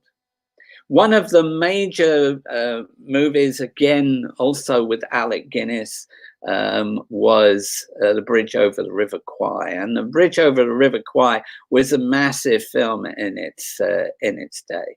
It was a month ago, we had Peter Beale on, and I believe Peter, this was one of the things that Peter was involved in, Lawrence of Arabia and other movies. But The Bridge Over the River Kwai, though, nearly ended Stuart's career, because while they were driving back from location at the end of the day, the car that he was in was struck by a truck, and everybody in the car except for Stuart died. He was flung out through the top of the car, 15 feet into the jungle. And when they came and took away the bodies, they didn't even know he was there. And he lay he could hear them, he told me. And he lay in the jungle for 15 hours before someone realized that there were 4 people in the car, not 3, and went back and found him. And he spent 4 months in the hospital recovering from that. One of the movies that really, again, gave Stuart a chance to show his prowess was Stanley Kubrick's Dr. Strangelove, this very black comedy about blowing up the world. And it was a movie where he was able to, turn Peter Sellers into 4 different characters: the president, and a pilot, and the classic Dr. Strangelove. And he was extraordinary in being able to pull together, because Peter Sellers was a personality in himself, and often wanted himself to not to be completely covered. But this started a relationship with Peter that went on for many years. So we come to 2001: A Space Odyssey, and this is such a landmark in movie history and in the history of animatronics, because this was a hugely influential film. It was a controversial film because a lot of people didn't really understand it. It was a film that had ape suits that were miles ahead of anything that had been done before, and it took Stuart from the realm of a person who was a character makeup artist into really the beginnings of animatronics and creature suits as we understand them today. This is 1968. And, you know, this has within it a lot of technology that is similar to Star Wars, things that a lot of the crew that came from this movie were taken on to Star Wars later on. Stuart's ape suits, although they may look quite primitive to our eye now, at that point in time were the most sophisticated ape suits that had ever been seen. But the Dawn of Man sequence didn't start out that way. It started out with the idea that they would be some kind of Neanderthal. And so they ran these tests for that Neanderthal with prosthetic face pieces, but they weren't quite sure. It didn't, they did this test and decided that maybe it didn't look 100% like what they wanted to do. They advertised in the Times for people who had short people with long arms. I mean, that actually is an ad that they put in, and they held an audition for it. And Stuart would tell me about how all these people came in with their knees bent, trying to make their arms look longer. And eventually, they're coming into the question over, this is supposed to be the dawn of man, where man is becoming more intelligent and starts to think for himself. And it raised questions over clothing. Ignore the shoes. They just took him outside, take the photograph. But, the question over genitalia and covering that would indicate a consciousness in the Neanderthal of nudity that really didn't fit with the story. And so it was decided that they needed to go for something more primitive, and that's how they moved on to these ape suits. This movie aired the same year as Planet of the Apes, and Arthur C. Clarke, who wrote 2001: A Space Odyssey, was actually appalled that Planet of the Apes won the Oscar for Best Makeup that year, and that Stuart's apes, which were much more realistic, didn't. But the truth of the matter is, he indicated that he thought that the reason that they didn't, this didn't win was because the apes were so realistic that the people at the Academy thought they were real. The truth of the matter is that we're talking about a new type of creature suit, something that hadn't been presented apart from Charlie Gamora doing ape suits, back in the 30s, I think. They didn't recognize suits like this as being animatronics. That word wasn't even applied at the time.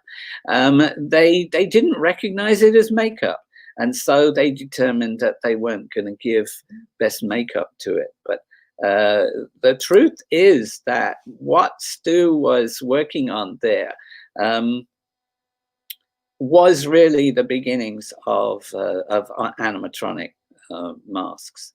They were made with an underskull that was mechanical. Of course, Stu was not alone in this. He had a team of people that were working with him, and like when I was head of department, I would want to incorporate thoughts of the team members. Stuart had his own fixed ideas and was groundbreaking in that, but he was also, I think, smart enough to incorporate those other things. Here you can see him sculpting one of the pieces. This is a foam latex skin on a urethane underskull, and this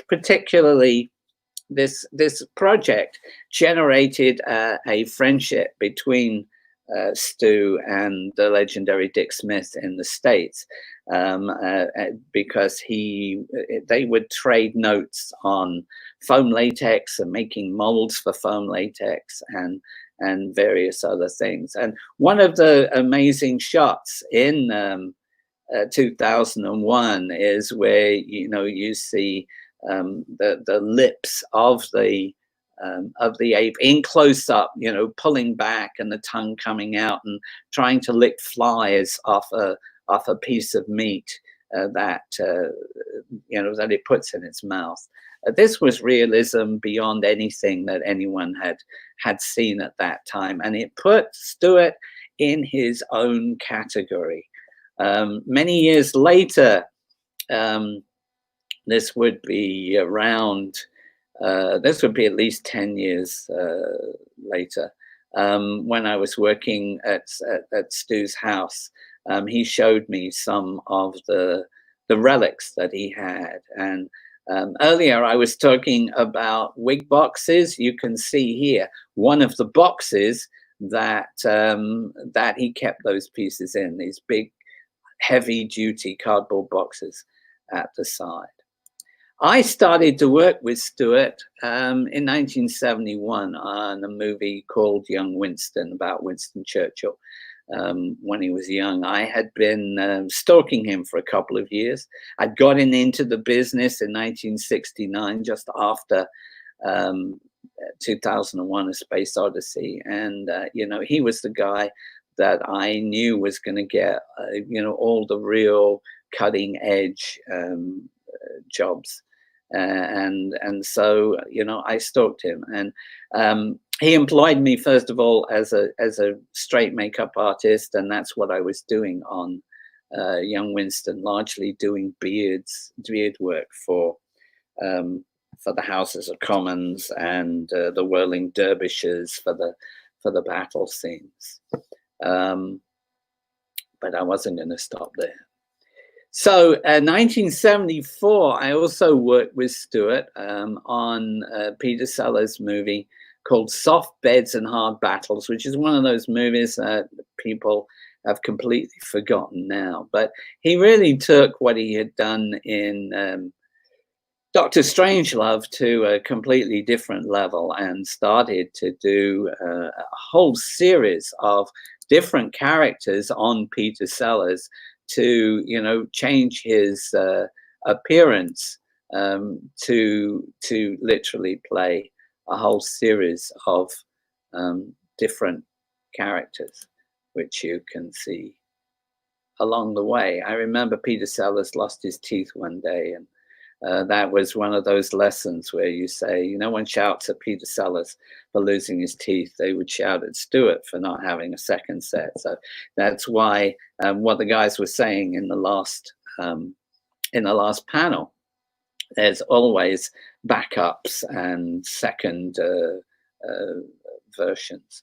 Probably the most striking of these makeups is this Japanese makeup, which, yes, that is Pete Sellers underneath all of that, that Stuart had done, and his depiction of Sellers as Hitler. A wide range of prosthetic character effects. So another landmark movie, very popular movie, was The Omen. It came out a little after The Exorcist, and had some very realistic dog puppets and other things in there, and another effect that I'm going to talk about later on when I get to talk about his son Graham in more detail. So we're now down to 1976. That was when this movie came out, not when it was made. It would have been made in 1975. And in 1976, we started to make the movie that suddenly was going to be the movie that everybody remembers Stu for and forgot about the previous 40 years of his career, Star Wars. Star Wars, of course, the main creature effect in that was Chewbacca. And Stuart's main focus when we were making those movies was the Chewbacca mask and the Chewbacca suit. That, of course, he was involved as head of department in all the creatures from the Mos Eisley Cantina.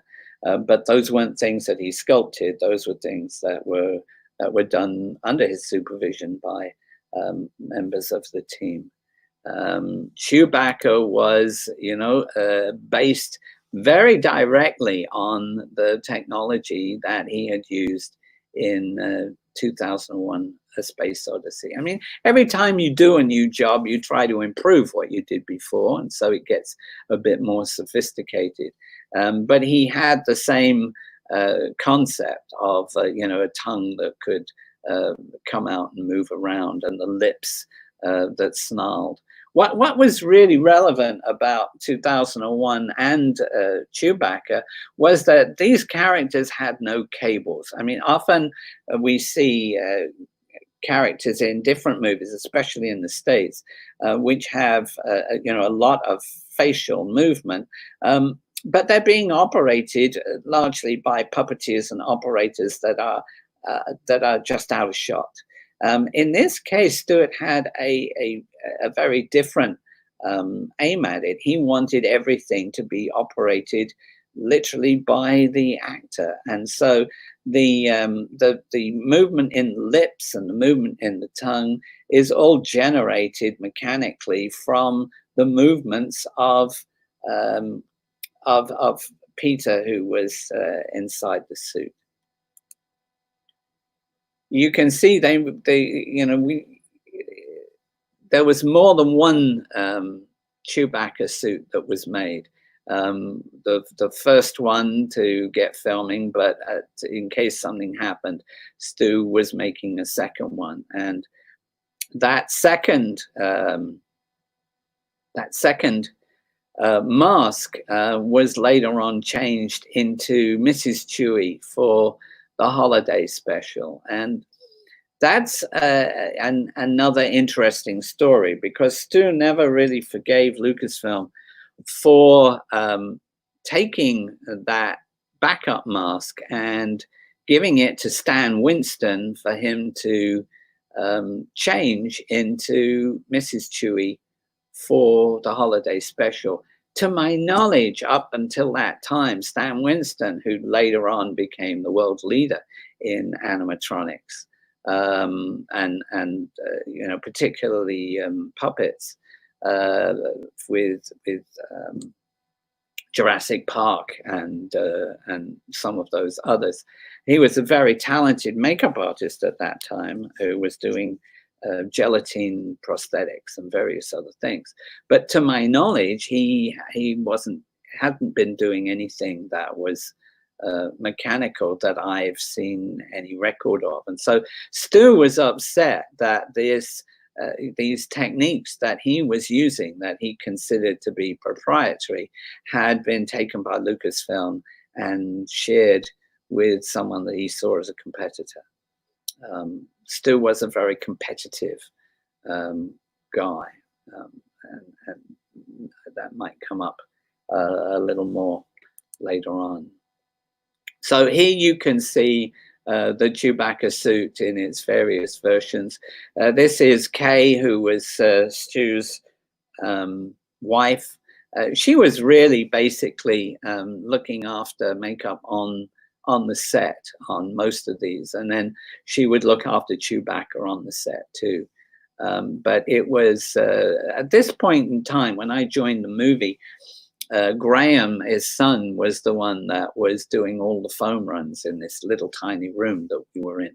And this was the movie where I learned how to make these foam pieces, and where I learned this. And I have to say that the whole of my career really was based around the things that, the thoughts processes that Stuart inspired in me as a rather reluctant mentor, I suspect, and in the techniques that I learnt from these early Star Wars movies. You can see me here with creatures from Mos Eisley. The person standing next to me with the tie is Graham. That's and you're going to learn he was very influential in helping me get started on that movie. And you know, I owe him a lot as well. After Star Wars, we went on to do a movie for Gene Roddenberry. This was probably the worst movie that Gene Roddenberry ever made. I didn't see it for many, many years, but it's not something that I think was very well put together. You can see one of the villain demons in this, and one of our last guests, Brandon, I believe, sold this through the PropStore some years later. But it involved a lot of creatures that we made at Stu's flats. Here you can see me working with Stu, taking a life cast. I'm not sure which movie that's from, but I suspect it's from Superman. Superman's work, Stu's work on Superman is largely overlooked. You know, people would see the things that we made for that and just take it as being something that was realistic, and say to me, but what makeup effects are there in Superman? Well, this says you'll believe a man can fly, but Stu, but actually Chris couldn't. And you know, so there were various things that had to be done to create that. I worked with Stu on the first Superman movie and on Superman 2, or at least on the first half of Superman 2. By the time they went back to Superman 2 to finish it, I was already moving on and doing other things. We made for that movie 160 different dummies, different sizes, to do different shots. And this one that you see on the right here was for an optical effect where the sculpted Superman was covered in 3M beads, and light was bounced off of a sheet of glass in front of the camera that then, you know, picked up that. So by basically there's a sequence where Superman is absorbing the power of an atomic bomb, and you know, he's spinning and he starts to glow as he absorbs the energy. This is all done in camera, and so the light was a red light, and it was brought up on the figure as it was spinning, and so that it grew redder and redder and redder. And for that, I believe Stu got a credit for visual effects. On that movie, I was basically doing makeup on the two supervillains and spending the rest of my time. I'd get them ready in the mornings. I wouldn't always do that makeup. It would depend on what other things were being done. But I would do these guys and then go up and be working on all of those dummies that we were making for flying sequences and other things. But we also built cats to be rescued from trees. We also, I was closely involved in this polar bear. I applied all the fur to that, which was laid on. This is actually goat skin. And this was something for the ice fortress where polar bear is swimming through the ice flow. You can see some of the hundreds of dummies that we made. These characters in the background here, this is a little boy that went over Niagara Falls. And we made lots of them because we didn't know whether he'd go over Niagara Falls right the first time or whether we'd have to keep on putting more dummies. You know, they don't like it if you put a 12-year-old boy in a canoe and push him over Niagara Falls. It's not something that we could actually do at the time. Here you can see one of those flying rigs. I'm not quite sure which of the Superman movies this is from, but I believe it's from the second one where Lois Lane is taken to fly. You know, these are relatively primitive in comparison, you know, hand-operated flying rig in comparison with some of the hydraulics and things that that people would do today. So after Superman, we went on to that second Star Wars movie, Empire Strikes Back. And you can see some of the crew that were involved in that. Now, you know, Stu didn't really want to have a big crew of people that he was teaching all his tricks to, which is why I said in some ways he was kind of a reluctant mentor. But, you know, just being around this guy who thought so differently to everybody else was an inspiration in itself, and inspired us all, you know, to think differently. We had, you've got Graham on the left, Bob Keane, who went on, this was, you know, his first makeup effects job. Bob became my assistant for 5 years and went on to Hellraiser and eventually directed 9 movies of his own. Stuart, Barbara, who was the chief hairdresser, myself, and Pat, who was Barbara's assistant, and Dave Barkley, who was another trainee. The only person who's not in this photograph, because it presumably was before he joined us, is Nick Dudman. And that was our crew. We were building the Ugnaughts, we were building the Wampa, the Tauntaun, the Minoc, and of course, the world's first animatronic superstar, Yoda. And that is where Stu again had these ideas of taking the animatronic effects that now seem quite primitive in Chewbacca to a completely different level into a glove puppet. And he was never going to give in to a challenge. There were designs that were done for Yoda, which obviously Stu, like myself, you know, we don't really want to create someone else's design, although that's very common these days.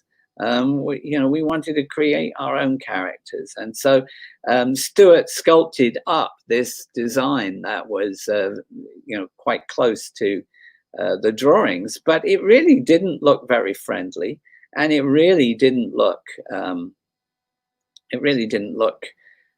particularly wise. And so they messed around for a long, long time trying to decide what Yoda was going to look like. And too much time was spent on the design period and didn't leave enough time for the mechanics of you know, an animatronic character. You know, the guys have been talking here about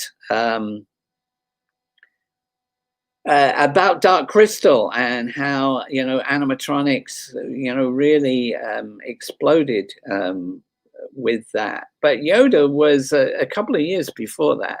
He was the first animatronic character that was a puppet character to come to screen, and everyone was very worried about whether or not he would be considered believable. Stu eventually came down to, within the last 2 weeks of the sculpting, he changed it to the character that you know, which was much more his design, influenced by a sculpt that had been done by Wendy Midner from the Muppets, who had come and joined us.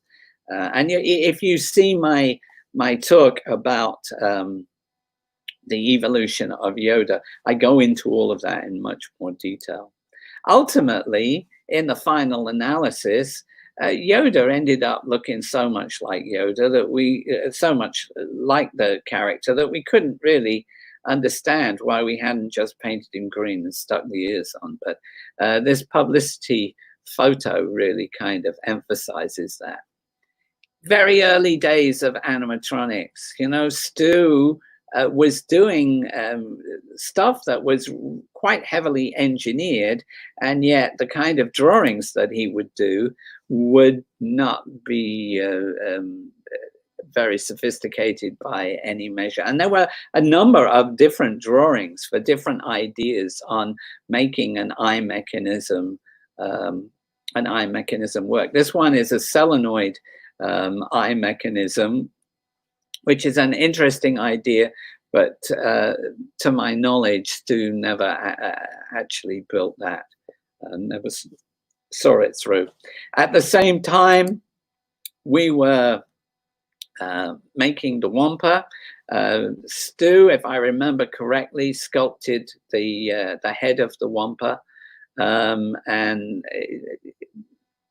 his son Graham and I were closely involved in building the Wampa suit. It was Stu's design to have, you know, an almost 7-foot guy in a 10-foot costume, but he wasn't kind of directly involved in doing that. A head of department has too many things to try and stay on top of to literally physically do everything themselves.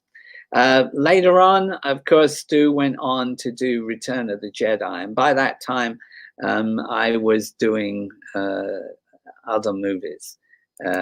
He was the one who masterminded the Ewoks. He oversaw the making, fabrication of Jabba as head of department. But by this time, something had happened that was really caused largely by Stu's unwillingness to expand the team. He really didn't want, as I said, to train a lot of people that would be competition to him later on down the line. So, you know, when we were making Yoda, he kept on saying, oh no, we don't have enough people to do this, and we don't have enough people to do that. And the result was the expansion of the ILM team in California, and the making of a lot of maquettes between these movies that ultimately led to Phil Tippett being much more involved in the live action creature effects. Obviously, the Emperor's makeup, which was done by Nick Dubman, you know, was under his domain as well. And, you know, he rebuilt Yoda for, you know, Yoda's death. That puppet was a rework of the prototype that he built for Empire Strikes Back. It got a Saturn Award for the creatures in this movie. And this is the photo of Stu with Phil Tippett.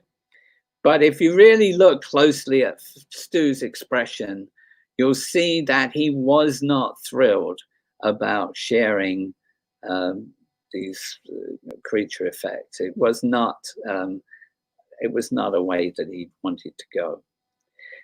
There was a number of photos that circulated. I actually think not the photo on the right, but I think the photo on the left is actually photos that I may have taken when I saw him in 1998, when he was making a figure for the Museum of the Moving Image. And a lot of the time this will be shown as, or it'll be taken as, you know, the under structure of the Yodas that were filmed. This actually has nothing to do with that, and the body shape and the molding of that is not the same at all. The bodies for filming were made entirely differently to that. I was talking about this a little earlier. I met up with Stu again in '98 and took this photograph of the bust for Yoda for episode 1 and one of the skins that we'd made 20 years earlier. And this was really to show the difference between the two. Ultimately, the Yoda from episode 1, the puppet that they built, was covered with an animation for the Blu-ray. Stu has largely been, you know, remembered from his retirement. He had a lot of stuff in his attic. You can see Chris Reeves and Peter Sellers and Gene Hackman and Gregory Peck. These life casts that he just had tucked away in the attic of his house. Ultimately, when I met up with him, I had someone take a photo of us together, and I digitally, you know, made him green in this because he had, for us, he as our mentor really was our Yoda, the guy who knew it all and shook his head from time to time as he looked at the experimental things that we were working at. He lived to be in his late 90s and used to really enjoy telling stories about his career.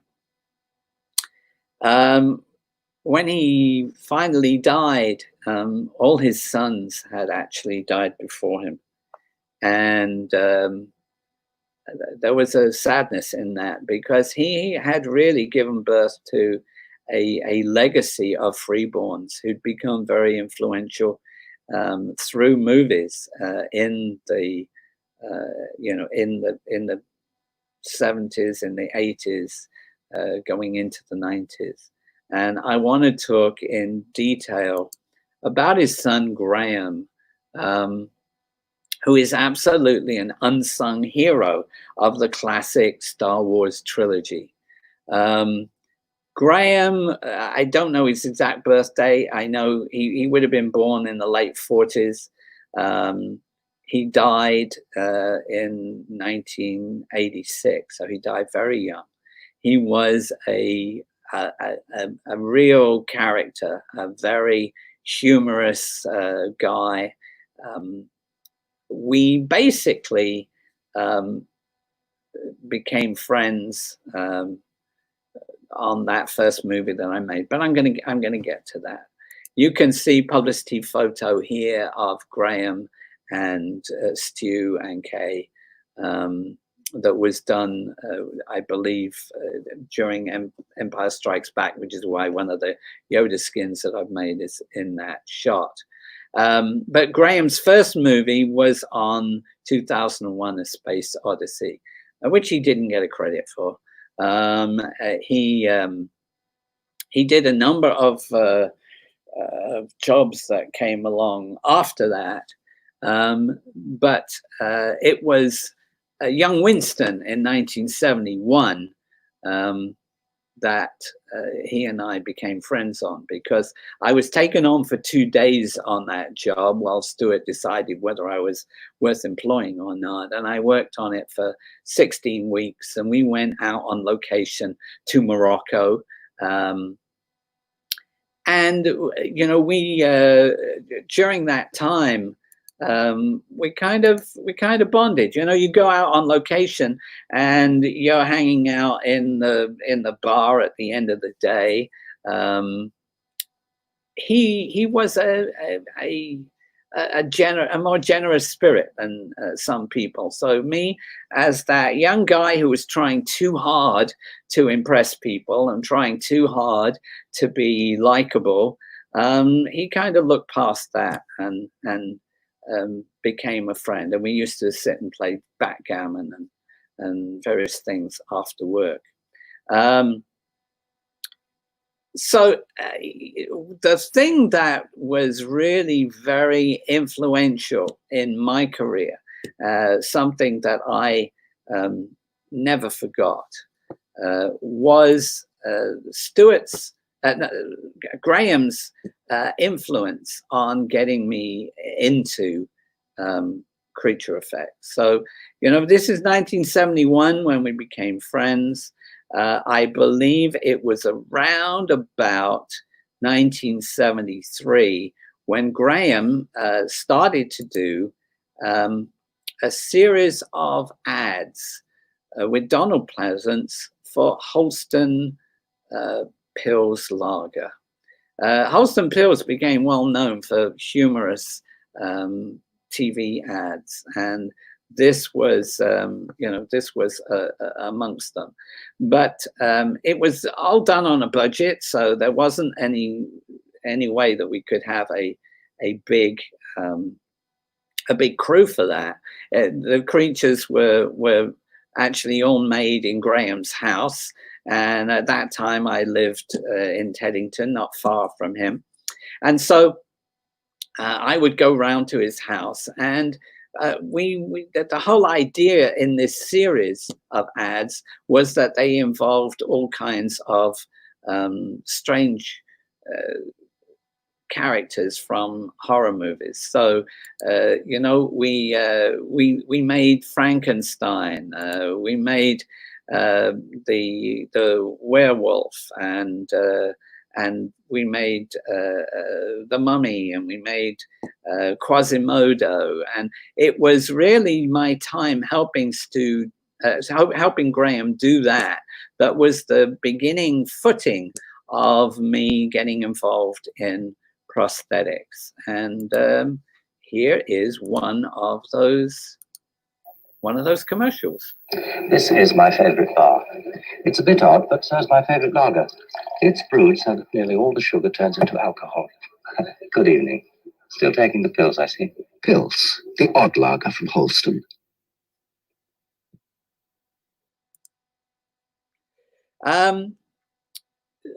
They, you know, after that, they were making a movie, The Omen. I talked about that a little earlier. And there's a beheading sequence in that. So if you're squeamish, you don't want to watch this particular clip. But Graham was the guy who was making this head that comes off in this sequence.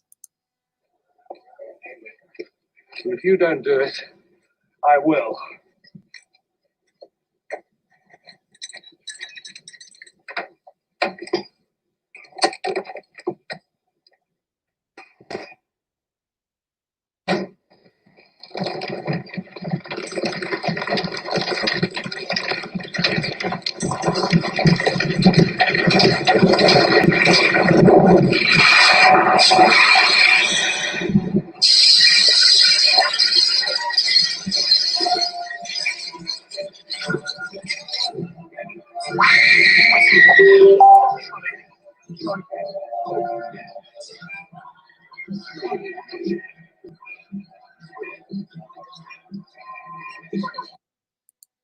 So last month when we had Peter Beale on and also John Richardson, who was a special effects guy on that.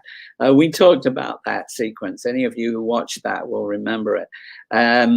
And I'm really just trying to show you the influence that Graham had over all these movies that Stuart worked on, because Graham and Stuart were like chalk and cheese. Stuart would be the guy who was very meticulous and wanted to plan things out and do things in a very precise way. Graham was the guy who would jump in and say, yeah, I can do that.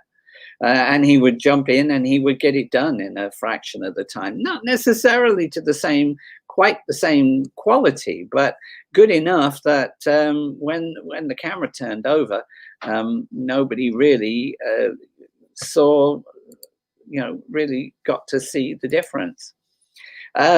Graham went on around that time to do The Legend of the Werewolf with Peter Cushing, and I helped him on that for a little while. The things that we'd done in that Pils Lager ad, obviously were quite useful as we went on to make a less comedic version of the werewolf, and then along came this little movie called The Star Wars. And it was really only because Graham said to Stuart that I had worked with him on that series of little lager ads that Stu agreed to let me join the team. And so for that, I've always been eternally grateful. Some people forget where they come from. I remember the 13, 15 years that I spent struggling to get to this point. And don't forget the influence that, those people who helped me had along the way. Graham was so influential on this movie, and yet he didn't even get a credit on the movie. Remember what I said about Stu early on? He worked for 10 years and never got a credit. Well, even his own son didn't get a credit on this movie and he sculpted pretty much everything that you see in this photograph. He also worked on, doing finishing and assembling. At this particular time, this particular movie, Stu was very cautious about the publicity photos, and so there was never any of the rest of the crew in any of the photos. But I was doing the foam latex work for the movie and made that tousled mohawk that you see Graham applying there, and the warts that went onto Greedo. You need to see my talk about the building of Yoda to really the Mos Eisley Cantina to really get a lot more of that information in detail. Everything you see in these photographs was sculpted by Graham. While Stu was working on Chewbacca, Graham was the one running around. Most of these characters were sculpted in a day, at the very most a day and a half, and they would sit there waiting. The hand that gets cut off that you see here, that was Graham's work too. Graham was the guy who made, the weird space girl. You see him applying the bald head here. And,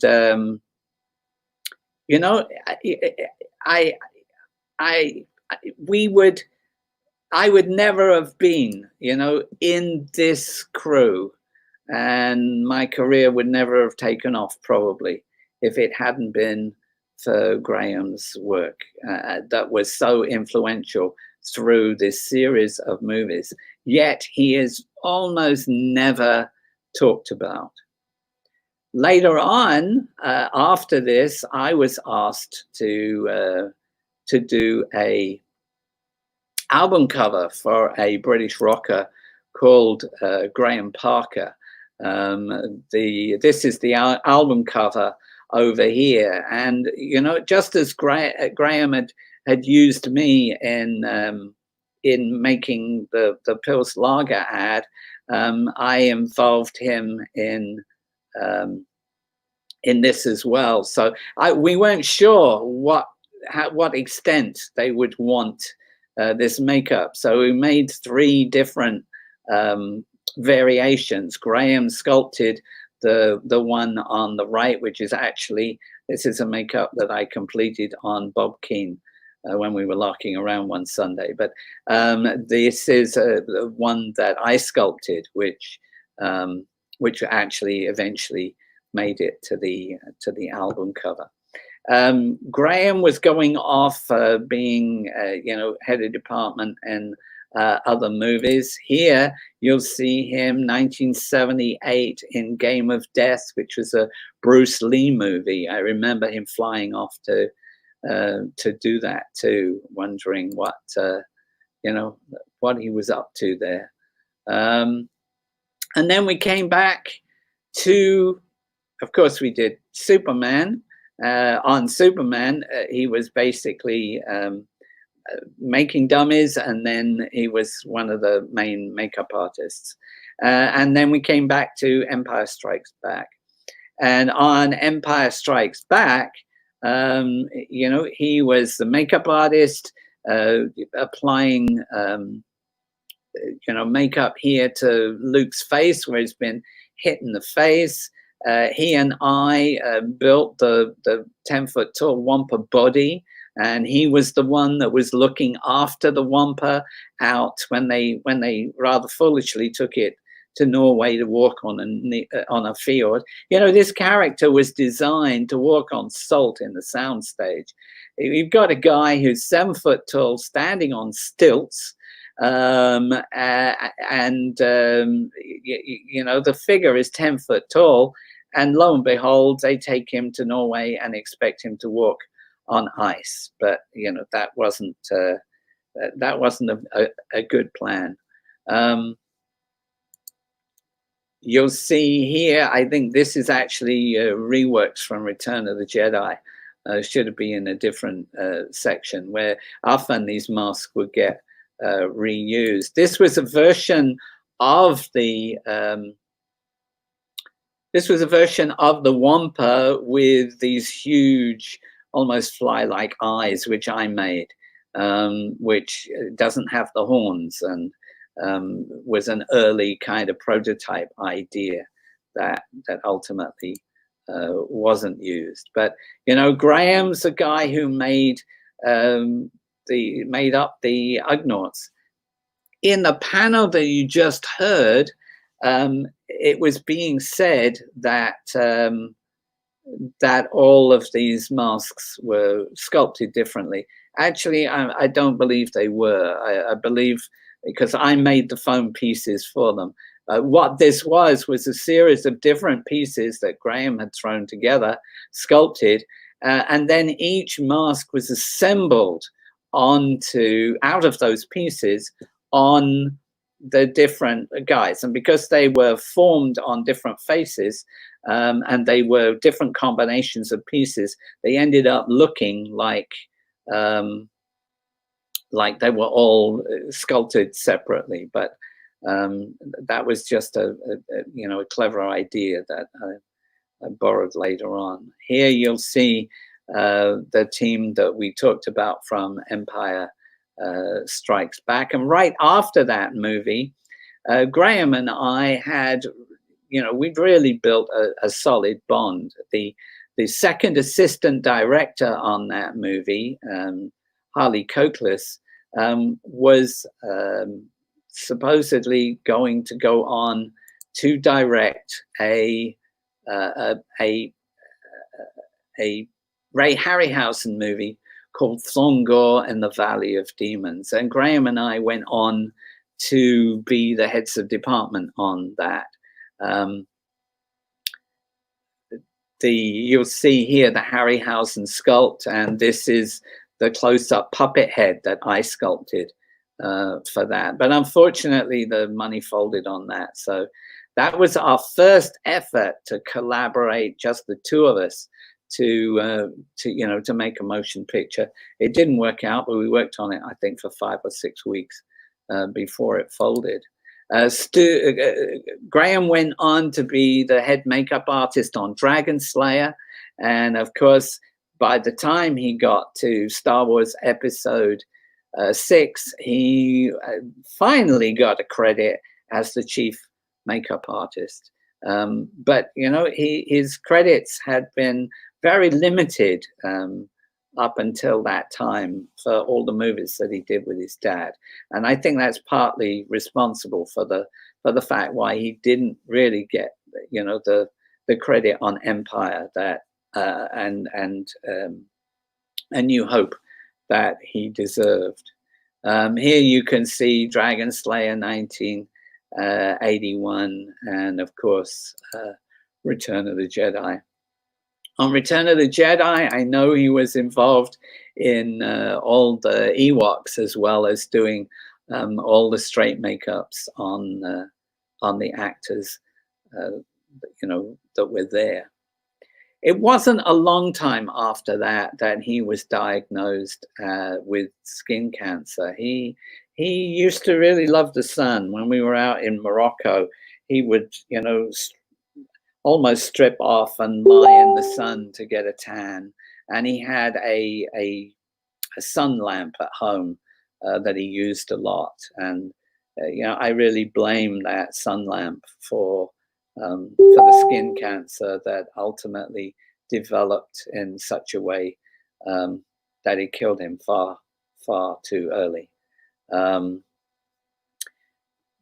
During the time that he was sick and being treated, he was unable to work as much as he might have done, and so I would use him every chance that I had on the movies that I was now making as head of department, and he was very instrumental in the charred bodies that we did for this scene of almost a battalion of Nazi soldiers that had been killed by this malevolent spirit. I think these were particularly effective. He and I were close friends. By this time, I was working such long hours. I used to cut my hair between movies. You can see I was maybe a little heavier then too, but we were the closest of pals. And I had wanted to form a company with Stu and him and me, being able to do a series of different movies all at the same time, so that as Stu got older, Graham and I would shoulder the weight shoulder the weight of a production, and still Stu would be consulting and designing through that. Graham helped me with this Humpty Dumpty Kinder Surprise ad that I did. He helped me doing the life casts for these dummies that we built for Life Force. He was really the guy who was in charge of the life casting on that movie, and ultimately he helped me on Highlander as well. After I went off to the Caribbean, he assisted on a couple of other movies, but it was only a year after that he finally succumbed to cancer and died. And I wanted to make sure that in this series of broadcasts that Graham, you know, got the full due. That was due to him for his contributions to Star Wars that that formerly he never got. He was a great artist, a very quick artist, and no nonsense guy, and I loved him dearly. I miss him, you know, all the way to today. So we're going to wrap this up in about 12 minutes. And so I don't know if any of you out there have any questions that relate to what I've been talking about here. You can just post them. If you're in the Facebook group, you can just post them as comments to this video, and I'll be able to see them here. We didn't really explain that before. If there aren't any questions, then I guess we're going to wrap up a little bit earlier. I'll tell you more about what is coming next weekend in the STARnet events group. I'm going to be replaying the cosplay video about doing big builds. That comes from Cosplay 1 that we had a couple of months ago. And the next STARnet will be another cosplay STARnet, where I'm going to be, it's not 100% locked down now, but we'll be looking at more things in the way to build creature suits, which is really what, you know, to some extent what cosplay is on a more amateur level. So thank you for supporting us. Thank you for being our patrons on Patreon. You know, honestly, right now we are still struggling with the museum, particularly with getting the money in from our sale, which there's all kinds of restrictions on moving money, especially once you realize how much we need over the course of 6 months to keep the museum going. You know, there's kind of money laundering restrictions, or they're designed for that,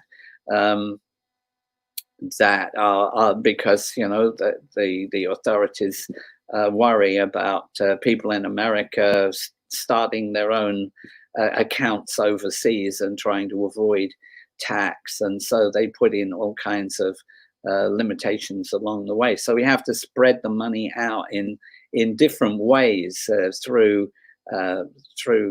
France, through Patreon, through Payoneer, through different ways to try and bring this money in. And we hope pretty soon to, I've got stuff already set by for another sale. There's a couple of really exciting items that that we're going to include in that, because I had some pages from Empire Strikes Back that I had put aside for the museum, that now I feel, under the circumstances of trying to raise cash, I need to you know, relinquish. And so we've got some classic scenes that are going to be coming up in the next sale of originals. But I'm trying to deal with issues over